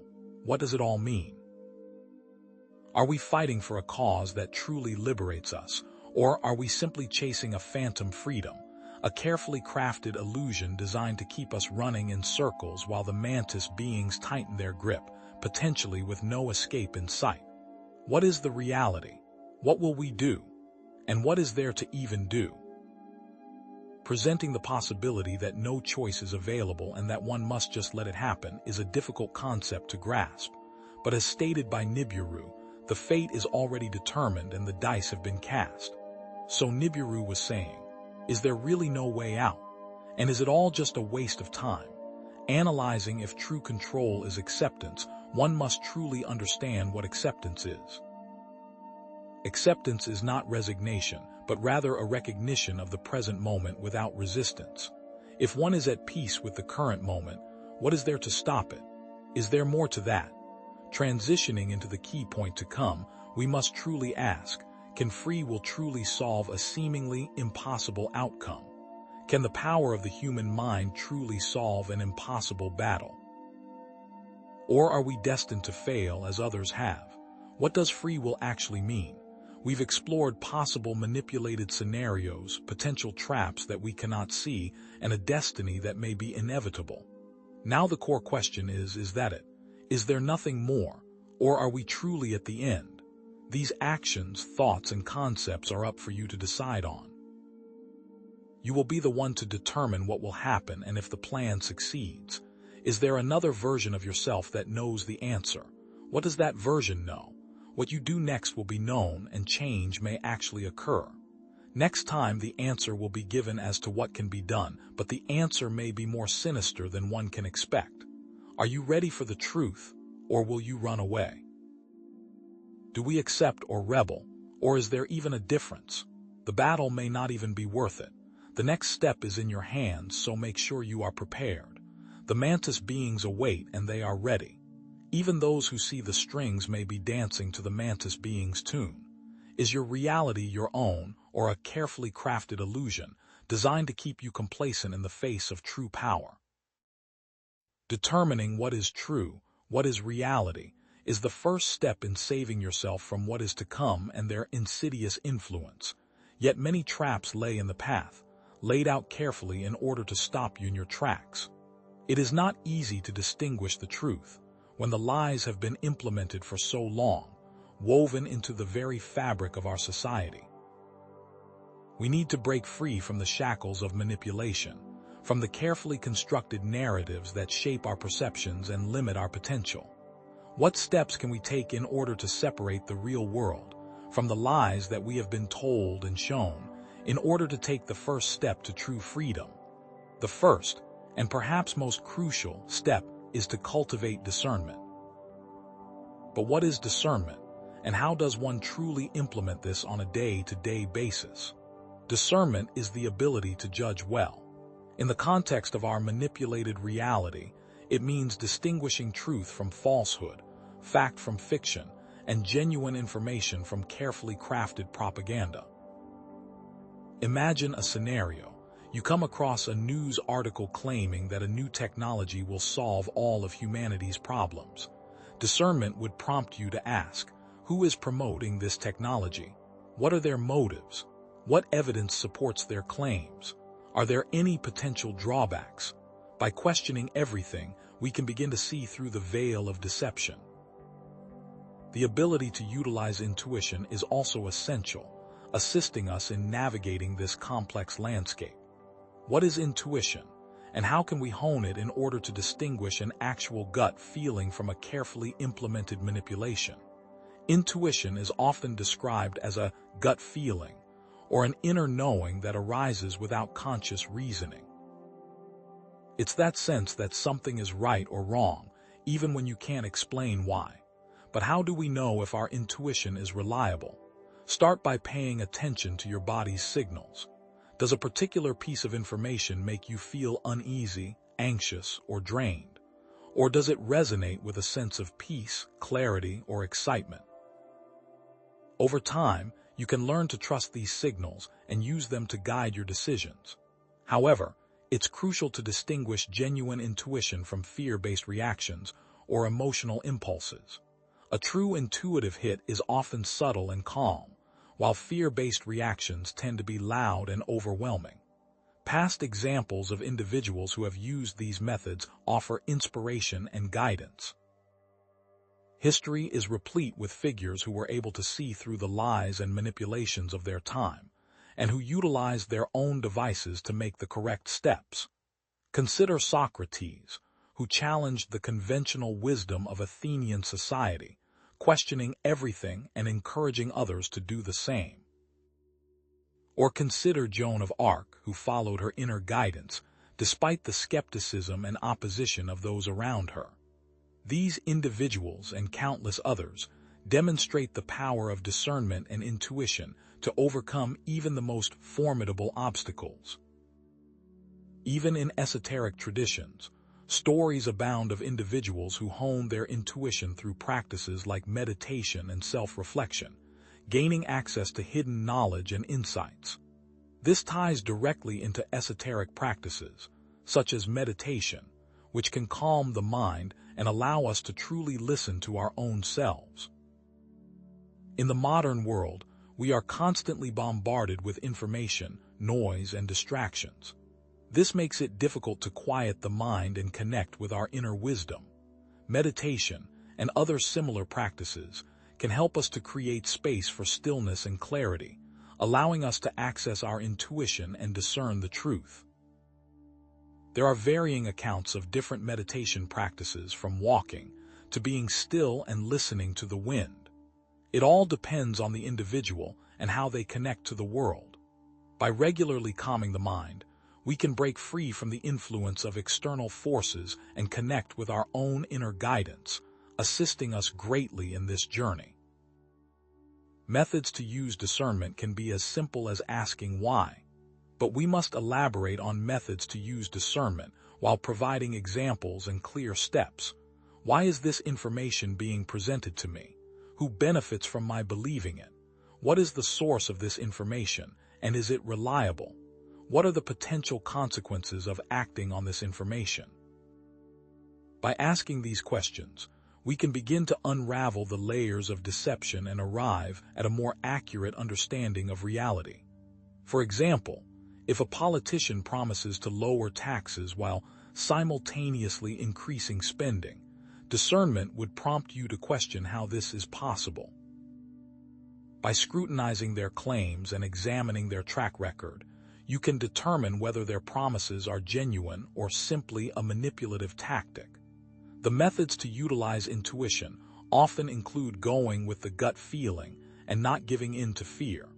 We must discuss the methods to utilize intuition, with first-hand examples from reliable sources. Many individuals who have faced difficult decisions have reported relying on their intuition to guide them.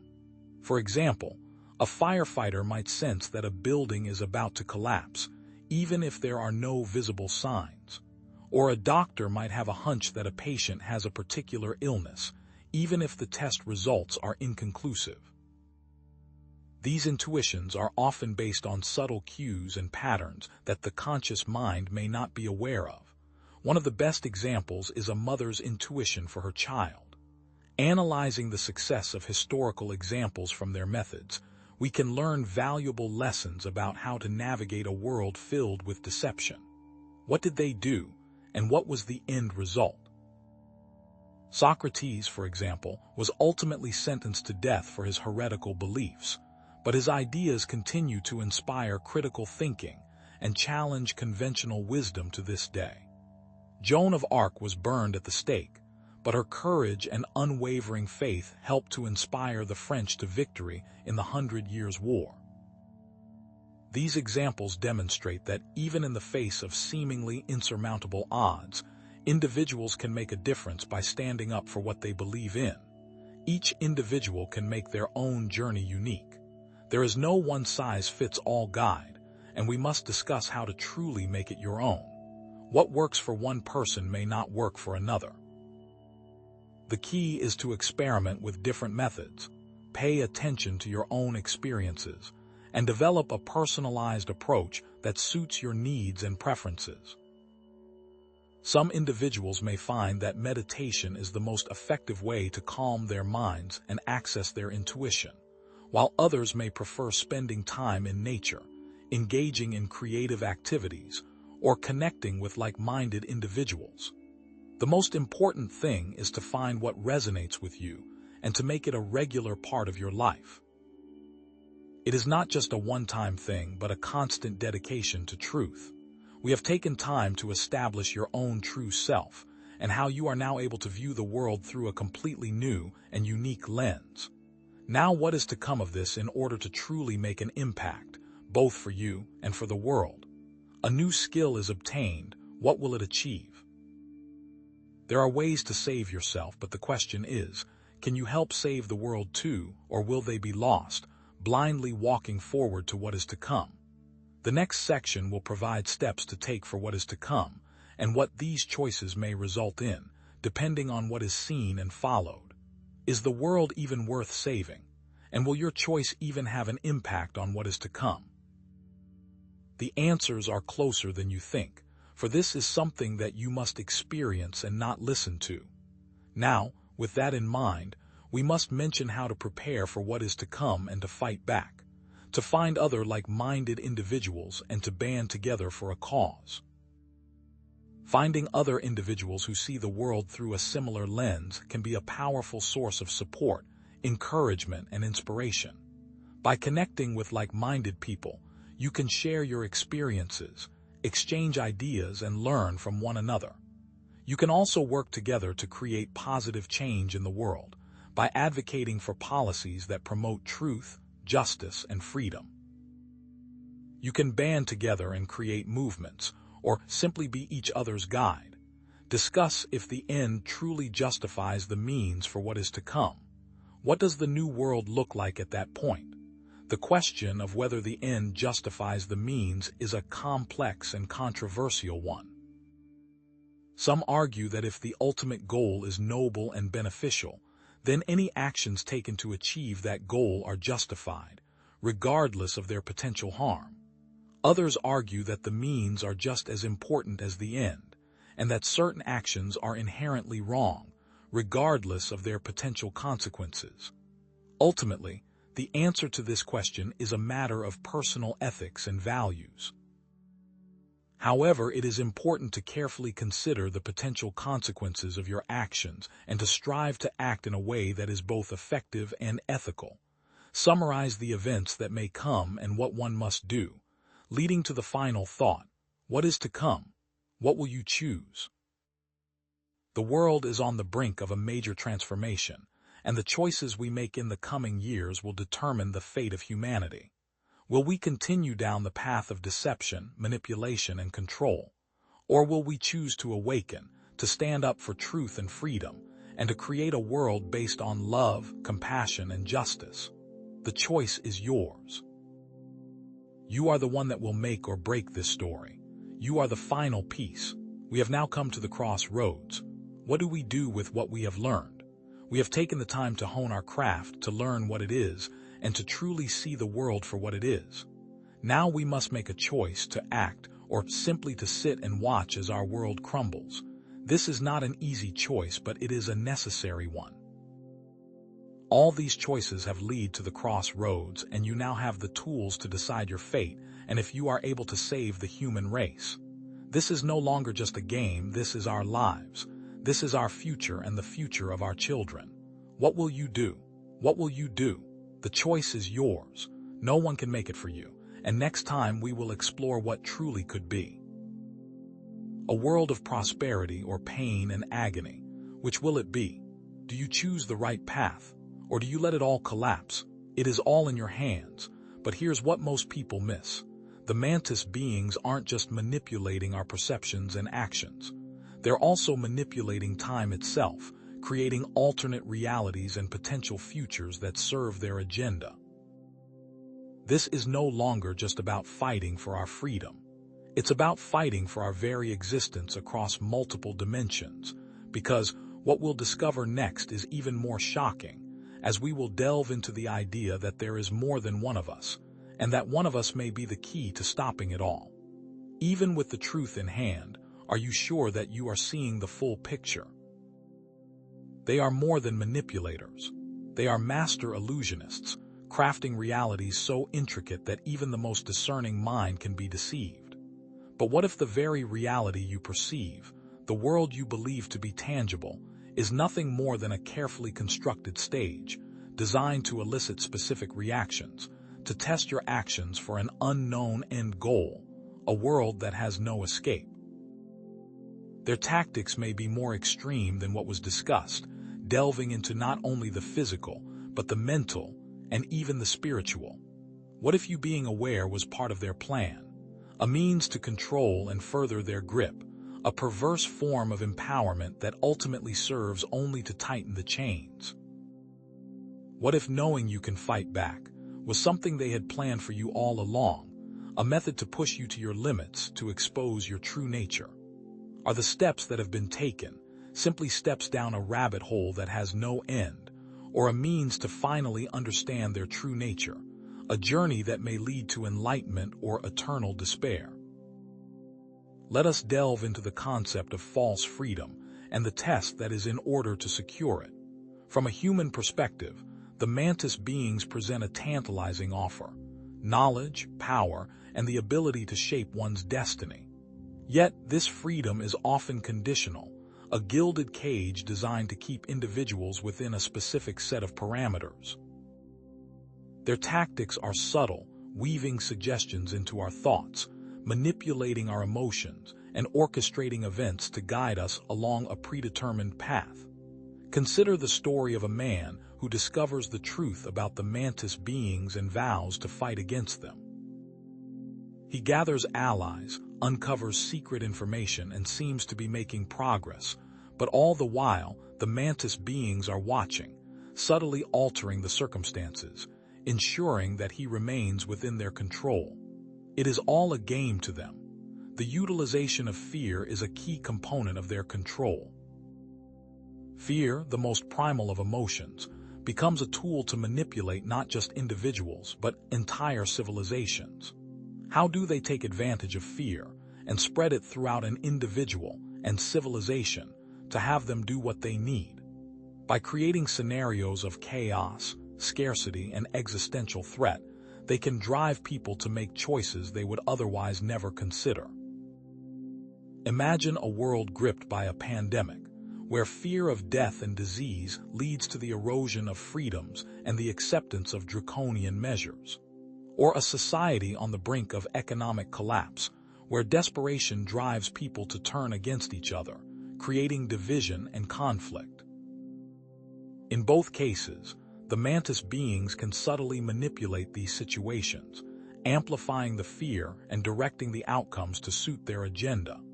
Previous tests in civilization's history offer a glimpse into their methods and their devastating end results.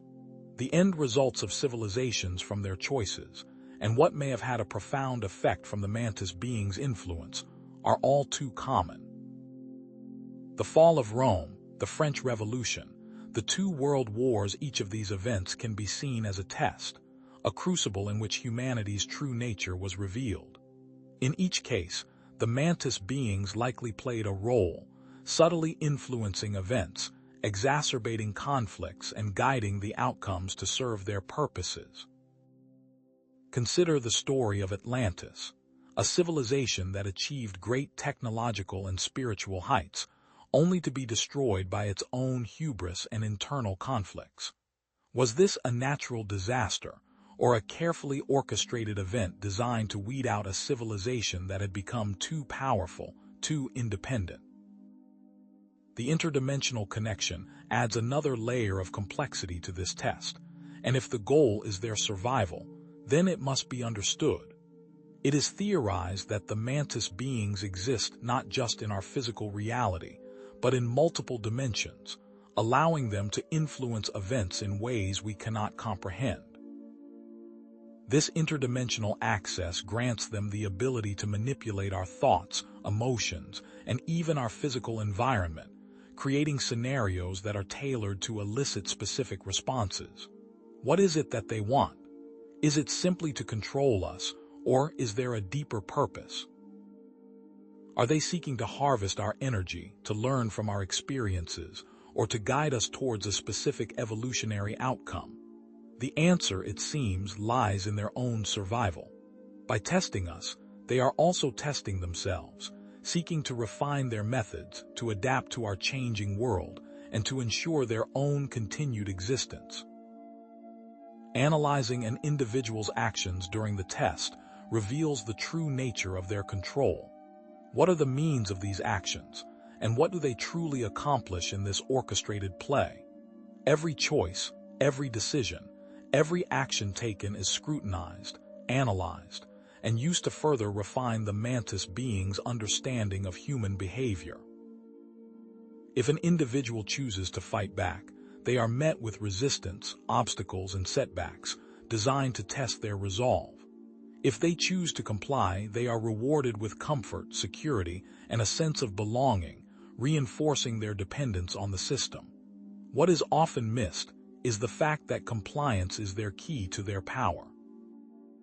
But the question remains, is it out of kindness or malice? Elaborating on the ability to control through fear reveals the scale of their influence, not only on an individual level, but on a mass scale as well. Examples of world-ending disasters, from famine to war to death, and how they use it for their advantage, are all part of their repertoire. They can manipulate weather patterns to create droughts and floods, incite wars through propaganda and misinformation, and engineer pandemics to decimate populations. The chaos and suffering that result from these events serve to weaken humanity's collective will, making us more susceptible to their control. The question now becomes not if they can, but when. But here's what most people miss. The Mantis beings aren't just testing our ability to survive. They're also testing our capacity for compassion.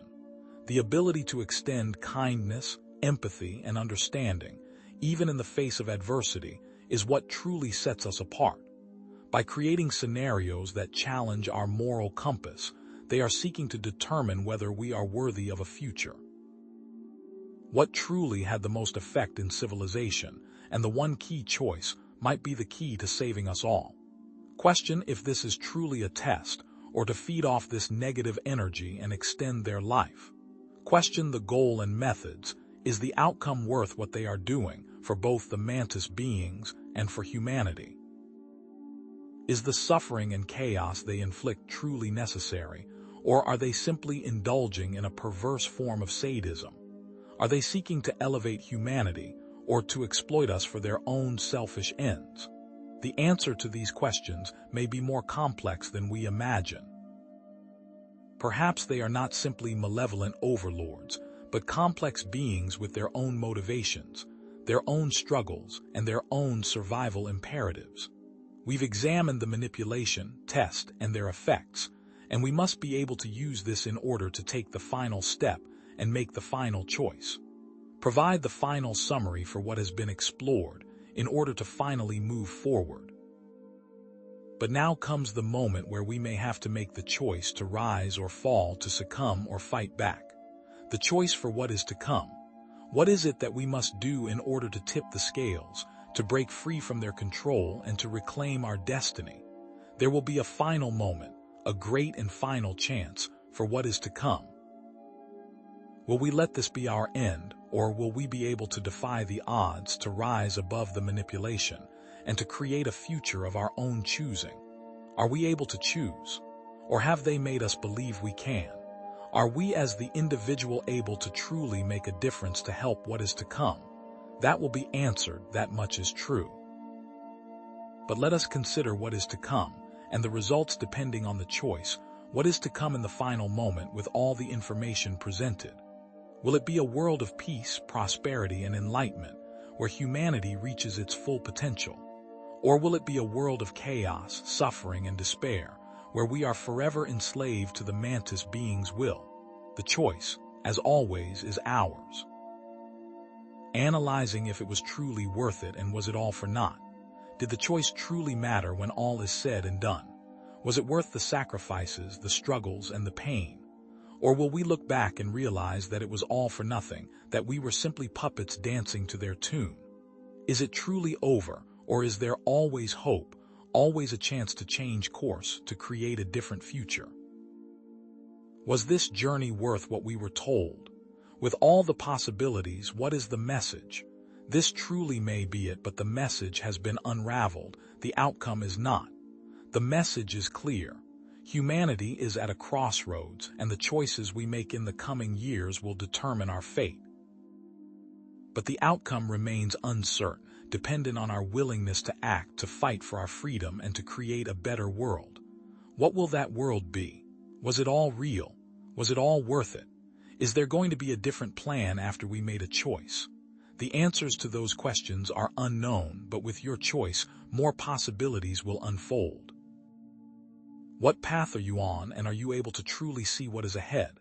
Your path may lead to darkness, or it may lead to a paradise.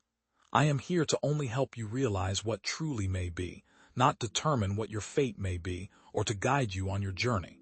Your journey is yours and yours alone. All I can do is provide the tools, the knowledge, and the perspective to help you navigate it successfully. Always look for the answers and never give up, for the truth is out there, waiting to be discovered. What did you choose at the end of this journey? Our fate is our own, but the journey was only begun, due to what has been revealed and due to what is to come. We must now delve deeper into the very fabric of reality, for what we'll uncover next will not only challenge our understanding of the Mantis beings, but of ourselves. What if the Mantis beings are not external manipulators, but a reflection of our own collective unconscious, a manifestation of our deepest fears and desires? Even now, armed with the knowledge of their manipulation, can you truly say you understand their game? What if the very act of seeking knowledge is a trap, a carefully laid snare designed to ensnare the curious and the enlightened alike? The core of their power lies not in brute force or technological superiority, but in deception.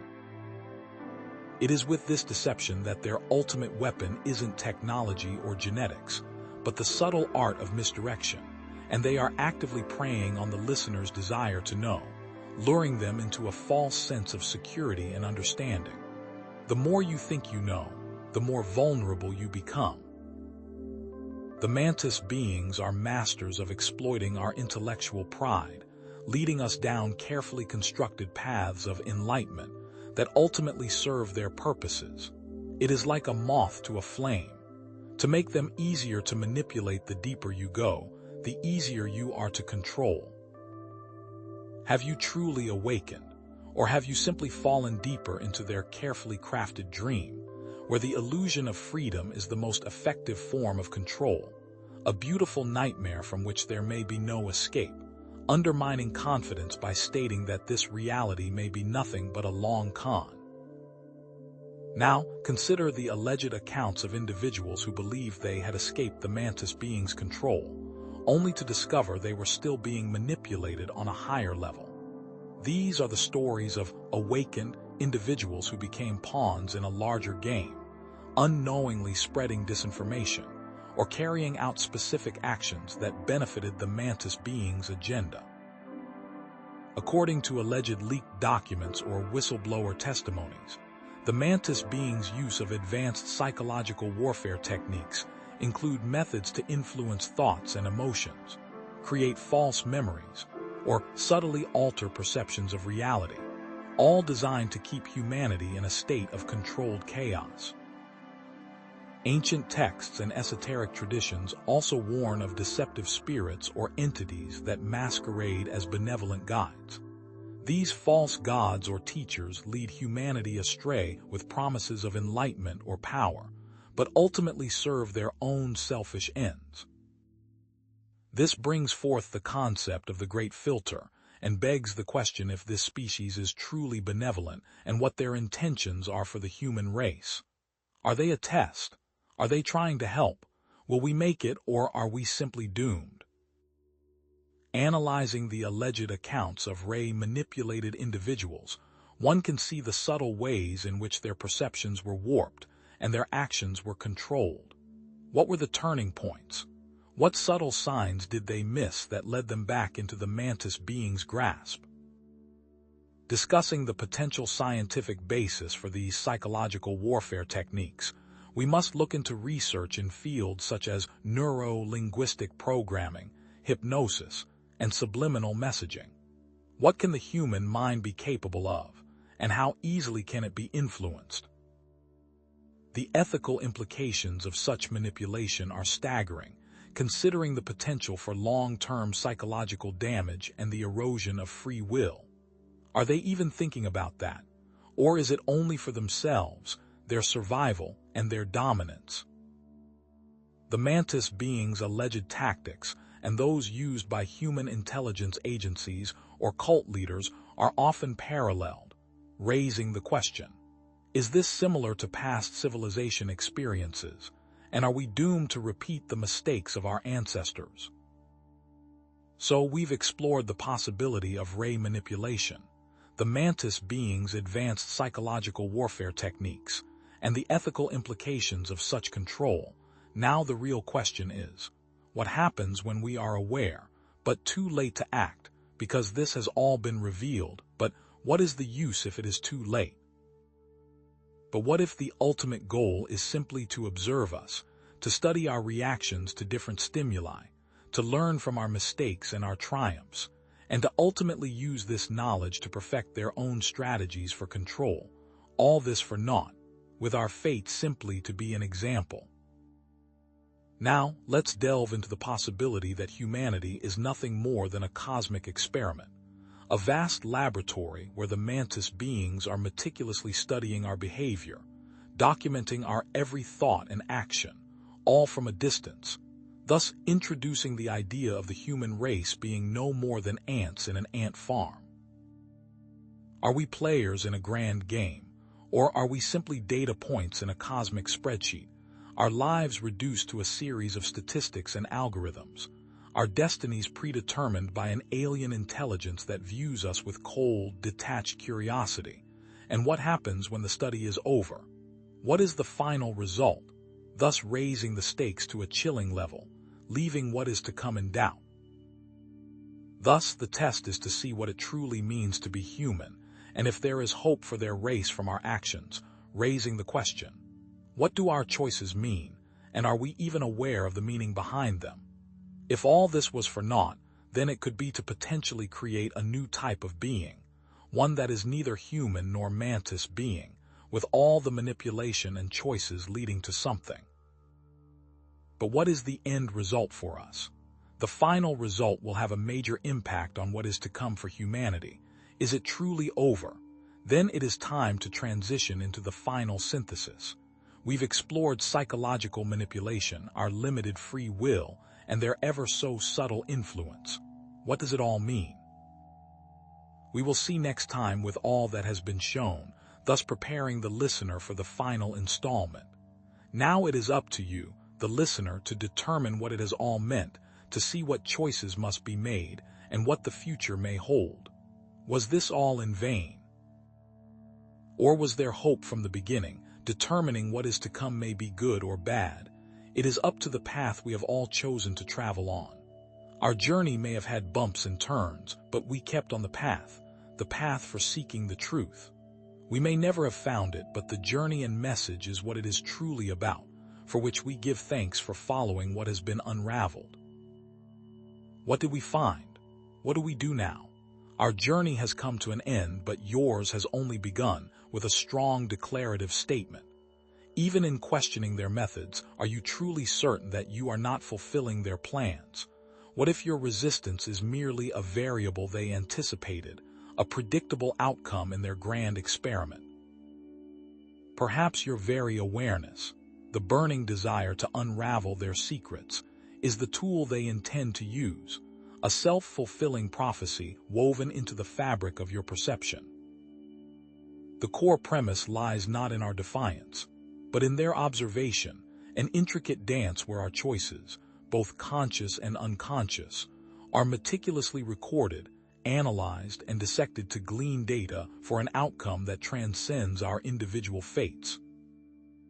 Are we simply lab rats, scurrying through a maze of manipulated realities, our struggles and triumphs reduced to data points in a cosmic spreadsheet?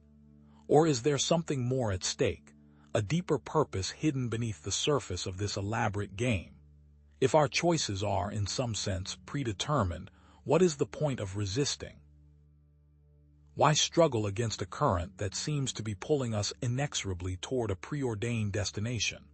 Why would they not simply make us slaves, mindless drones devoid of agency and awareness? The answer, perhaps, lies in the nature of their experiment, in the specific data they seek to acquire.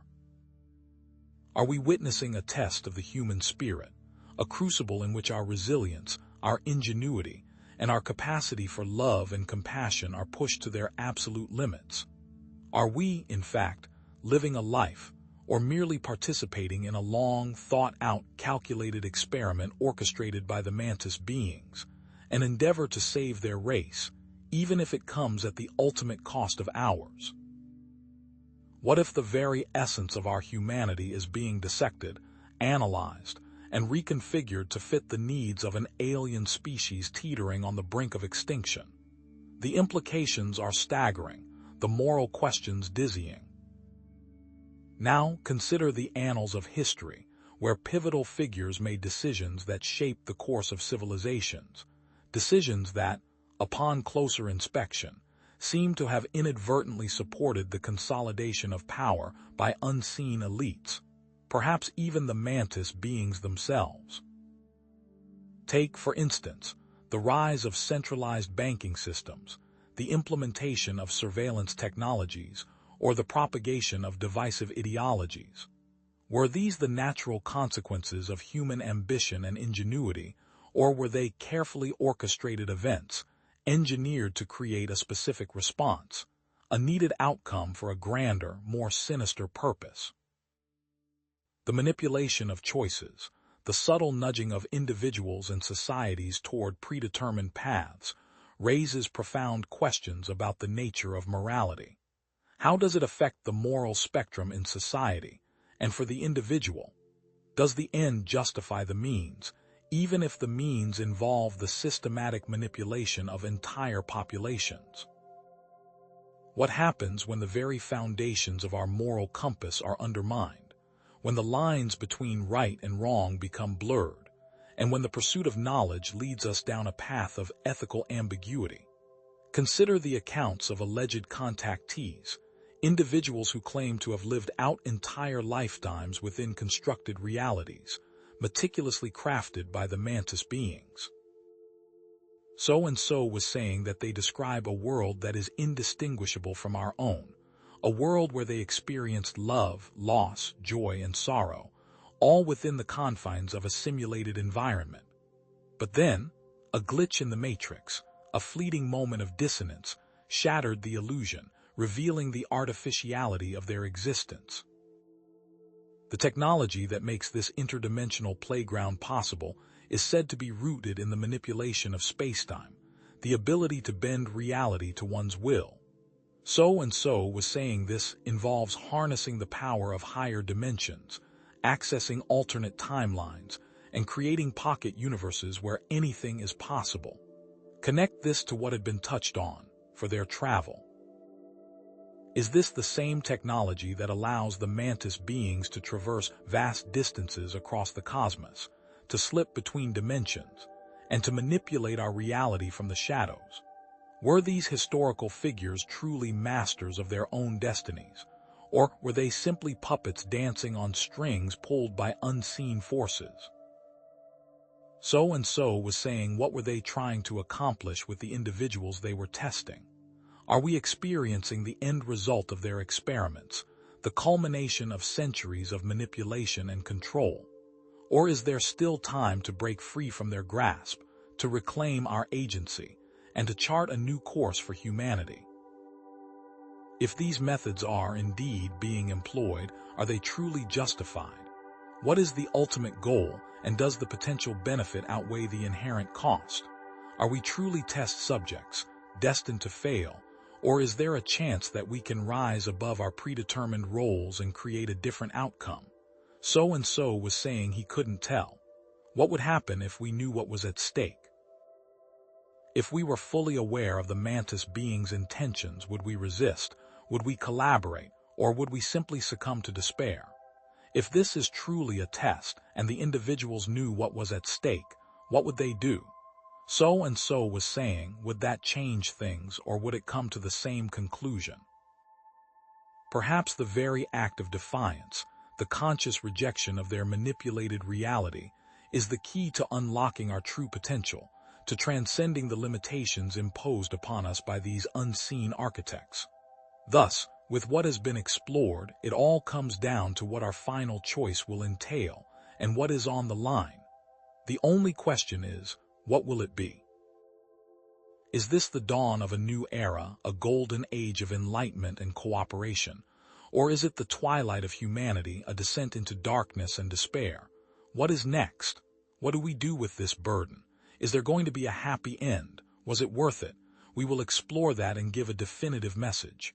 It is time. There is no going back. The only step is forward. What can we do? The choice is ours, and we must embrace it. Let us lay out the final outcome with both a positive and negative outcome. If we succeed, we could unlock a new era of unprecedented growth and understanding, soaring to levels never thought possible. So-and-so was saying, but if we fail, it could lead to a dark age, the destruction of everything. Let us explore the ramifications that they may be dealing with and what they may be up against. Is there any hope at all? The truth is, it could all go wrong, but with the right choice, we can prevail. But is it truly all going to fail? Here is where the final decision is being made. What will the listener do with what has been unraveled? What path will you, the listener, choose? Truly is down to what will be done and what action will be taken. So now it has all come down to what your final decision will be. All that we know is about to change, and we may never see it again. Our journey comes to an end, but there is a whole multiverse out there to discover. What will you choose to do with that is the end game. The implications will determine what is to come, but your path is still yours to follow. Now that you know, what will you do? Your future is now. Is it truly over? Is it over with the choices that have been made? Are your choices even your own? Every action you have taken may now lead to your final test, and you must remember that it is not truly what you think. The Mantis beings, for all this time, may have been making you believe in the impossible. The core premise is this: a final and difficult scenario will be presented, and your choices will decide your fate.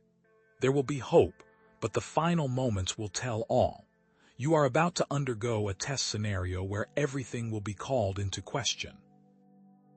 For all the knowledge that has been acquired, there is no way to know what will come. The truth has been seen. Now, we must fight for it to come true. For all that has been traveled, the end-all moment will now lead down a path that has never been seen. What will your choice be? Will it be worth the long journey that has been traveled? There is no way to know, but one must make the correct choice, or else it will lead down a path of no return. All the puzzle pieces have been made, and we must now use them. You are presented with two paths, both with outcomes that may end in destruction. The world ends in 2030 with a cataclysm, or artificial intelligence is released with devastating results. With the limited knowledge you have, what can you do to make the best of the result? You have limited resources.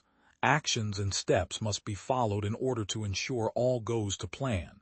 You have time restraints and certain actions must be seen. If any step is missed, everyone will perish. Are you ready for such a task? The end is coming, and it is coming fast. With both of those paths, what could be considered the best-case scenario for not only the individual, but for the survival of the human race? The world needs to be saved, and this requires you to pick the correct route. To be able to survive, you must be able to do what is needed. Do you give up your family or friends? What is a truly small sacrifice that you are willing to make for the greater good? Is it all worth it? What if we failed? What was truly worth it in the end? What happens if the timer runs out? To give you despair, truly all was for naught. There would be no coming back. Everything has been lost, and what was to come will now never arrive. Is there truly any hope, or did we doom everyone from the start? Discuss this ethical test and all it provides. So-and-so was saying that there might be a way. The thing is, he doesn't know what it could be. This unknown is what drives him. What is to come from the choices? Has it even mattered what path you have taken? The results will have to be known, and to do that we must decide. We must make the choice, and the time is now. To provide the true message, we must truly see what the meaning of it all was. The choice we make right now will decide what is to come. Choose wisely. It will change everything, or it will be all for naught. Lay the meaning on what has been traveled. Do you believe in what is to come? It is all up to you to choose and decide. There is no guarantee for the choice, and it will be up to your vision to guide you through what is to come. Is this truly the end? It is up to you and what you believe. There is a light at the end of the tunnel. The question is, can you make it? This is it. This is your test. Will you succeed? There is one moment to make it right, so what will it be? The daunting reality is that the test will now commence. Good luck. So-and-so was saying that it is not going to be easy, and it will test us all. It is now or never. With this action, there is a definitive outcome. The world will either end by 2030 or artificial intelligence will take over. There is no changing this. Our fate is sealed. What will you do with it? For all of our meddling, there was no success. Now what are we left with? It truly was for naught. No win scenarios, no chance for success. Everything is lost. The only question is, what do we do? And so the journey comes to an end, or does it? There will always be more. We are only here to show you what is behind the veil. The final words are up to you. So-and-so was saying that there will be no more after this. It has all been for naught. The Mantis beings may have had a point in this test, and there truly was no success from our actions. Prepare yourself for the journey that has come. What will you do with this burden? It is all up to you. You have been nothing but cells in an ant farm. There is no end, there is no choice, and there is no hope. It is what it is, and nothing will change this. You were used for entertainment.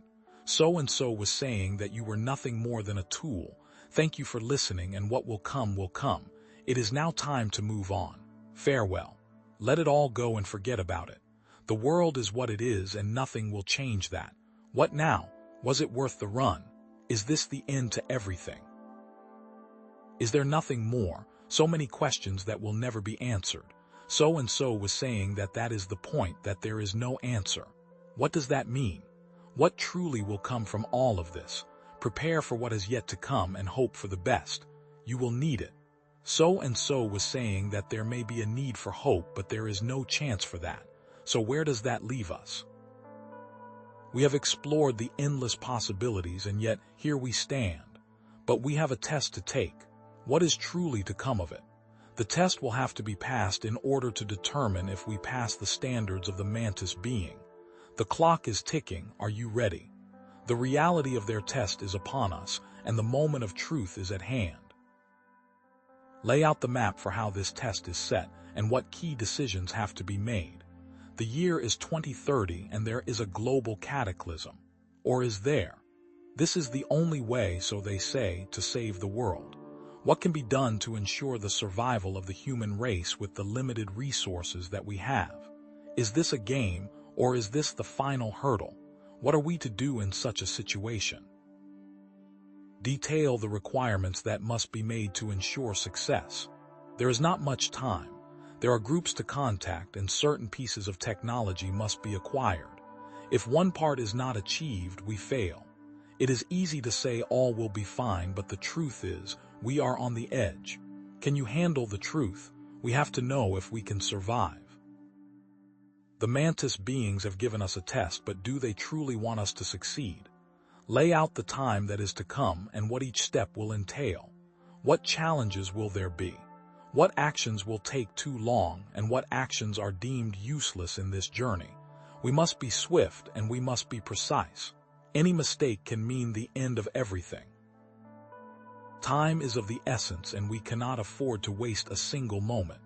Can we manage to push this forward? It is all to come down to our actions, and every action has its consequence. If steps are missed, the entire mission will fail, the world will perish. Highlighting the importance and the gravity of making the correct decisions. Are we all doomed? What happens if we follow through and it all fails? The Mantis beings have laid out this task, but can we truly follow it? The truth will hurt, but we must prevail. What will you do to ensure it all? Discuss the key steps that have to be taken. Each comes with its own ethical quandary that must be analyzed, and the viewer must follow a gut feeling. How to know who to trust and what actions need to be taken or avoided. There is no certainty, only what we can provide and what has been provided to us. We have to make the most of it in what we have been given. There is no other hope but what we are choosing. We may choose wrong, but that is all we can do. Are we to prevail, or are we doomed from the start? Elaborate the reasoning and how the steps can be completed in the given time frame. What sacrifices will need to be made? Alliances will need to be made, and for that, a sacrifice will have to be had. Are we truly going to sacrifice all for a chance to continue the path that we are on? Is it truly worth all that we have and all that we will ever get? What if it all ends in vain? Can we live with that? With all this set, and if we follow it, what is there to truly do? What is at the end of this? Is this test truly worth our time? If it all leads to failure, was it worth it to trust in the Mantis beings and to be puppets? What is the goal if there is no success? Are we nothing but fodder for this parasitic race? The answers lie within, but are we ready to face them? So-and-so was saying there is a way to ensure a chance of success, but there is no guarantee. But is there? What is all this leading to? At the very end, it was all for naught. The world may have ended by the cataclysm, or due to the actions from I prepare for what is to come, because what will truly come is an end to us. The end of our journey and the end of our hope. Was there truly any hope from the start, or were we simply doomed? The Mantis being may have been leading us to our demise, but what if all of that was a lie? What if the end can be stopped? What if there was nothing to worry about from the very start? This leads us to the question, are we truly a test, or is there something much more sinister at play? We are only a cosmic test. Are we truly that important if the world were to end? Is it truly all pointless? So-and-so was saying that it is all just how the world works. But how is that to be known? We have been given this task by the Mantis being, but do they know this too? This action, this journey is coming to an end. Was it worth it? We must now delve into the truth. Was this always what was supposed to be? There is no turning back. The moment of truth is at hand. What is to come? But that's not all. This leads to a new question. What is truly the test?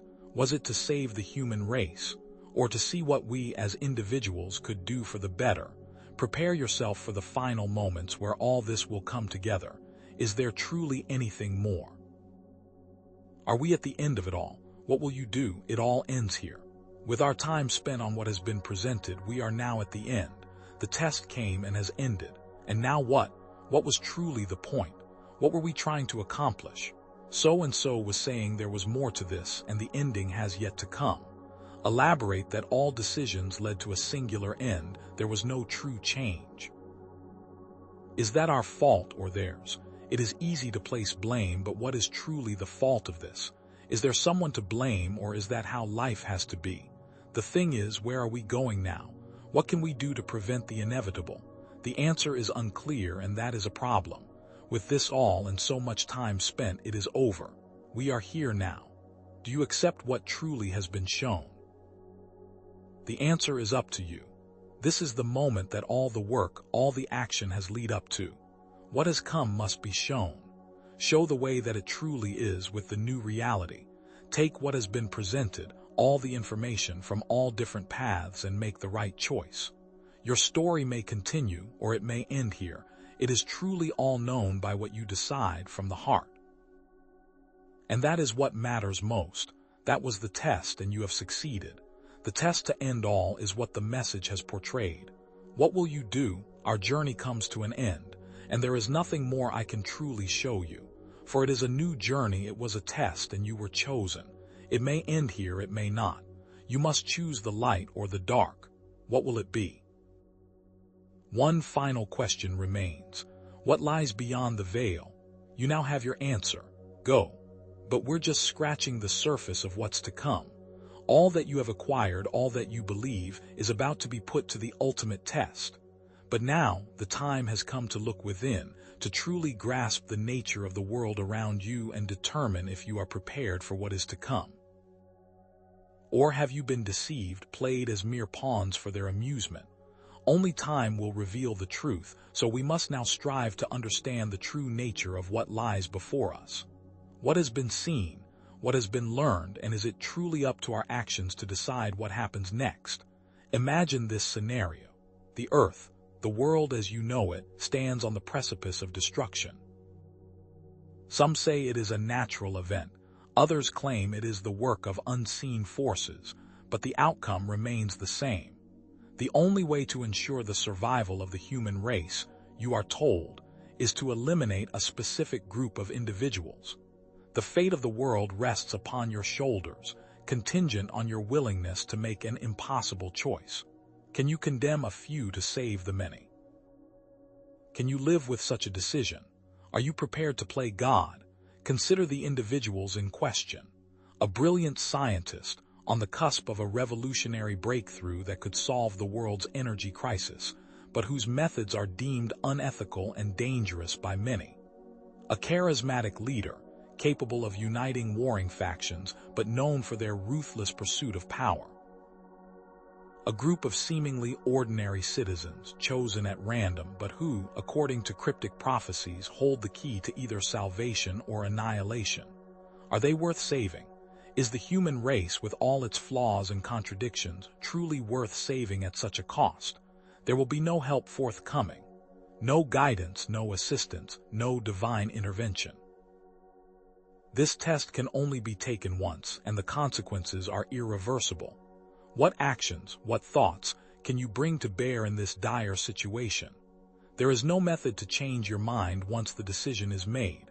What is to come is already set in motion, and you are but one person, armed with limited resources, facing an overwhelming challenge. The weight of the world, quite literally, rests upon your shoulders. But what if the Mantis beings are not even involved? What if they are merely observers, watching from a distance as humanity grapples with its own self-destructive tendencies? Or perhaps, more disturbingly, what if they are pulling the strings, manipulating events, and leading you to believe in a false test, a carefully crafted illusion designed to serve their own inscrutable purposes? Is this a genuine crisis, or an elaborate game? The test, you begin to suspect, never truly mattered. The world was always destined to end, whether by cataclysmic event or the rise of artificial intelligence. The test, in its entirety, was merely a source of entertainment for the Mantis beings, a cosmic spectacle designed to amuse themselves at humanity's expense. But why? What could they possibly gain from such a cruel charade? The Earth, the world as we know it, stands on the precipice of destruction. Some say it is a natural event, others claim it is the work of unseen forces, but the outcome remains the same. The only way to ensure the survival of the human race, you are told, is to eliminate a specific group of individuals. The fate of the world rests upon your shoulders, contingent on your willingness to make an impossible choice. Can you condemn a few to save the many? Can you live with such a decision? Are you prepared to play God? But here's what they don't tell you. The test itself will require sacrifices, the sacrifice of others' safety to ensure that it is followed to completion. Resources must be diverted, trust must be broken, and alliances must be betrayed. You may be forced to compromise your own values to become the very thing you are fighting against. Is the price of survival worth the loss of your soul? The morality of this test is deeply troubling. Is it ever moral to kill to preserve life? Or is that merely a justification, a twisted rationalization that the Mantis beings want you to believe, designed to corrupt your sense of right and wrong? Is there truly a higher power, a divine authority that dictates the rules of the universe? And if so, what does that mean for humanity, for our place in the cosmic order? It is all designed, every aspect of this test, every detail meticulously crafted to elicit a specific response. But to what end? What is truly to come from this? Why this test and why now? What makes this particular scenario so important, so crucial to the Mantis being's agenda? Is it about control, manipulation, or something far more sinister? But if the world is destined to end, what do the Mantis beings hope to achieve, even if the entire human race is extinguished? Is it about gathering data, studying our reactions to stress and despair? Or is it about something else entirely, something that transcends our limited understanding of their motives and intentions? In the end, there is truly no one to blame. Not the Mantis beings, not the scientists, not the politicians, not even yourself. We are all in this together, bound by a shared destiny and grappling with forces beyond our comprehension. It is just easier, perhaps, to blame the all-powerful Mantis beings, to cast them as villains in a cosmic drama, as a means to cope with the unsettling truths that have been revealed. Can we truly look into the mirror and provide solutions, or are we simply doomed to repeat the mistakes of the past? But let us not fall to fear, for even if this is the end, it does not mean all is over. With all the knowledge that we have obtained, with all the insights we have gained, it all comes down to what we choose to face. Is the test worth it, even if the world comes to an end? Or is there a greater purpose, a higher calling that transcends the boundaries of our mortal existence? Even with the world ending, all may still succeed if we just have faith in ourselves and in each other. There is but one final action to take, one final answer to discover. The answer lies within you, in the depths of your heart and the strength of your spirit. What must be done to pass this test, to transcend this trial? For the test is not designed to destroy us, but to set us free, to unlock our true potential and to reveal the greatness that lies within. The ultimate message is simple. Know yourself, help others to know themselves, and that is the test, for it will show if one can truly do it. This next step must be taken with a grain of salt, for the message is not designed to have all believe in it, just to inspire those that can follow, to ignite a spark of hope in the darkness. So prepare yourself for this final step. And so we arrive at the final stage where all is revealed. Here we are. The test is all that there is. Prepare yourself, make sure to understand what is truly here in this moment and be one with what is to come. The individual will be able to pass this, for they have shown how strong they were, by just getting to this point in this video. For it is one who knows themselves that can know what comes next. Prepare yourself, and I thank you for joining me on this journey of discovery. For all the actions we have come to know have all led to this moment. What is up to you now is your next step. I ask, please do not give up, for you have a special skill to put into this world that will truly make it a better place. Now that we know, it is up to you to take what has been learned, not what you were meant to be, not what has been placed onto you from others, but the knowledge that has resonated within your very being. Please make the world a better place, for we are all in this together, and now is your time to shine. I wish you all the best on this journey, and I shall see you in the next life. Farewell. But one final question remains. What will you now show the world? For you are the chosen one. It is your time to go. As we reach the end of our exploration into the enigmatic world of the Mantis beings, we transition from detailed accounts to broader reflections, setting the stage for your own personal journey of discovery. The truths you've encountered may have shaken your beliefs, challenged your perceptions, and left you questioning the very nature of reality. But fear not, for this is only the beginning. In our next video, we shall delve into the history of the reptilians and what they truly want with planet Earth. Let us now summarize the main points that we have covered thus far. We began by examining the ancient depictions of beings resembling mantis entities, found in various cultures across the globe, challenging the notion that these encounters are a modern phenomenon. We then explored alleged abduction stories, where individuals claim to have been subjected to experiments and manipulations by these beings, raising unsettling questions about their intentions. We also touched upon government conspiracy theories and whistleblower testimonies, suggesting a hidden collaboration between humans and mantis beings. All of this information combined may give you a transformed perception of the esoteric world, a better understanding of the forces at play, and a newfound sense of empowerment to navigate this complex reality. However, a profound question remains. Is the power that you possess truly your own, or is it merely a tool, a carefully crafted instrument wielded by the mantis beings for their own inscrutable purposes? If this is a test, are they trying to break our resolve, or make it stronger for what is to come? The balance of light and dark is essential for clear vision, for seeing all that is. To be completely virtuous is not always a strength, for not all angles may be shown to you. You need to see the dark and understand what is going on there to be sure that you know what is truly happening. Consider the current state of the world, the manipulation, and the unseen forces at play. Is there another way to truly come to terms with this reality, to make it known and understood? Or are we forever bound to dance to the tune of these higher powers, puppets in a cosmic drama orchestrated by beings beyond our comprehension? To fight darkness, is it all right to use darkness to get to your end goal, and to see the light shine on Earth? Does the end truly justify the means, and is the darkness used to fight darkness truly worth it? Yet, amidst all the uncertainty, let us not lose hope. For even if the world is manipulated and controlled, even if unseen forces seek to influence our every thought and action, the potential for human resilience and the power of knowledge remain.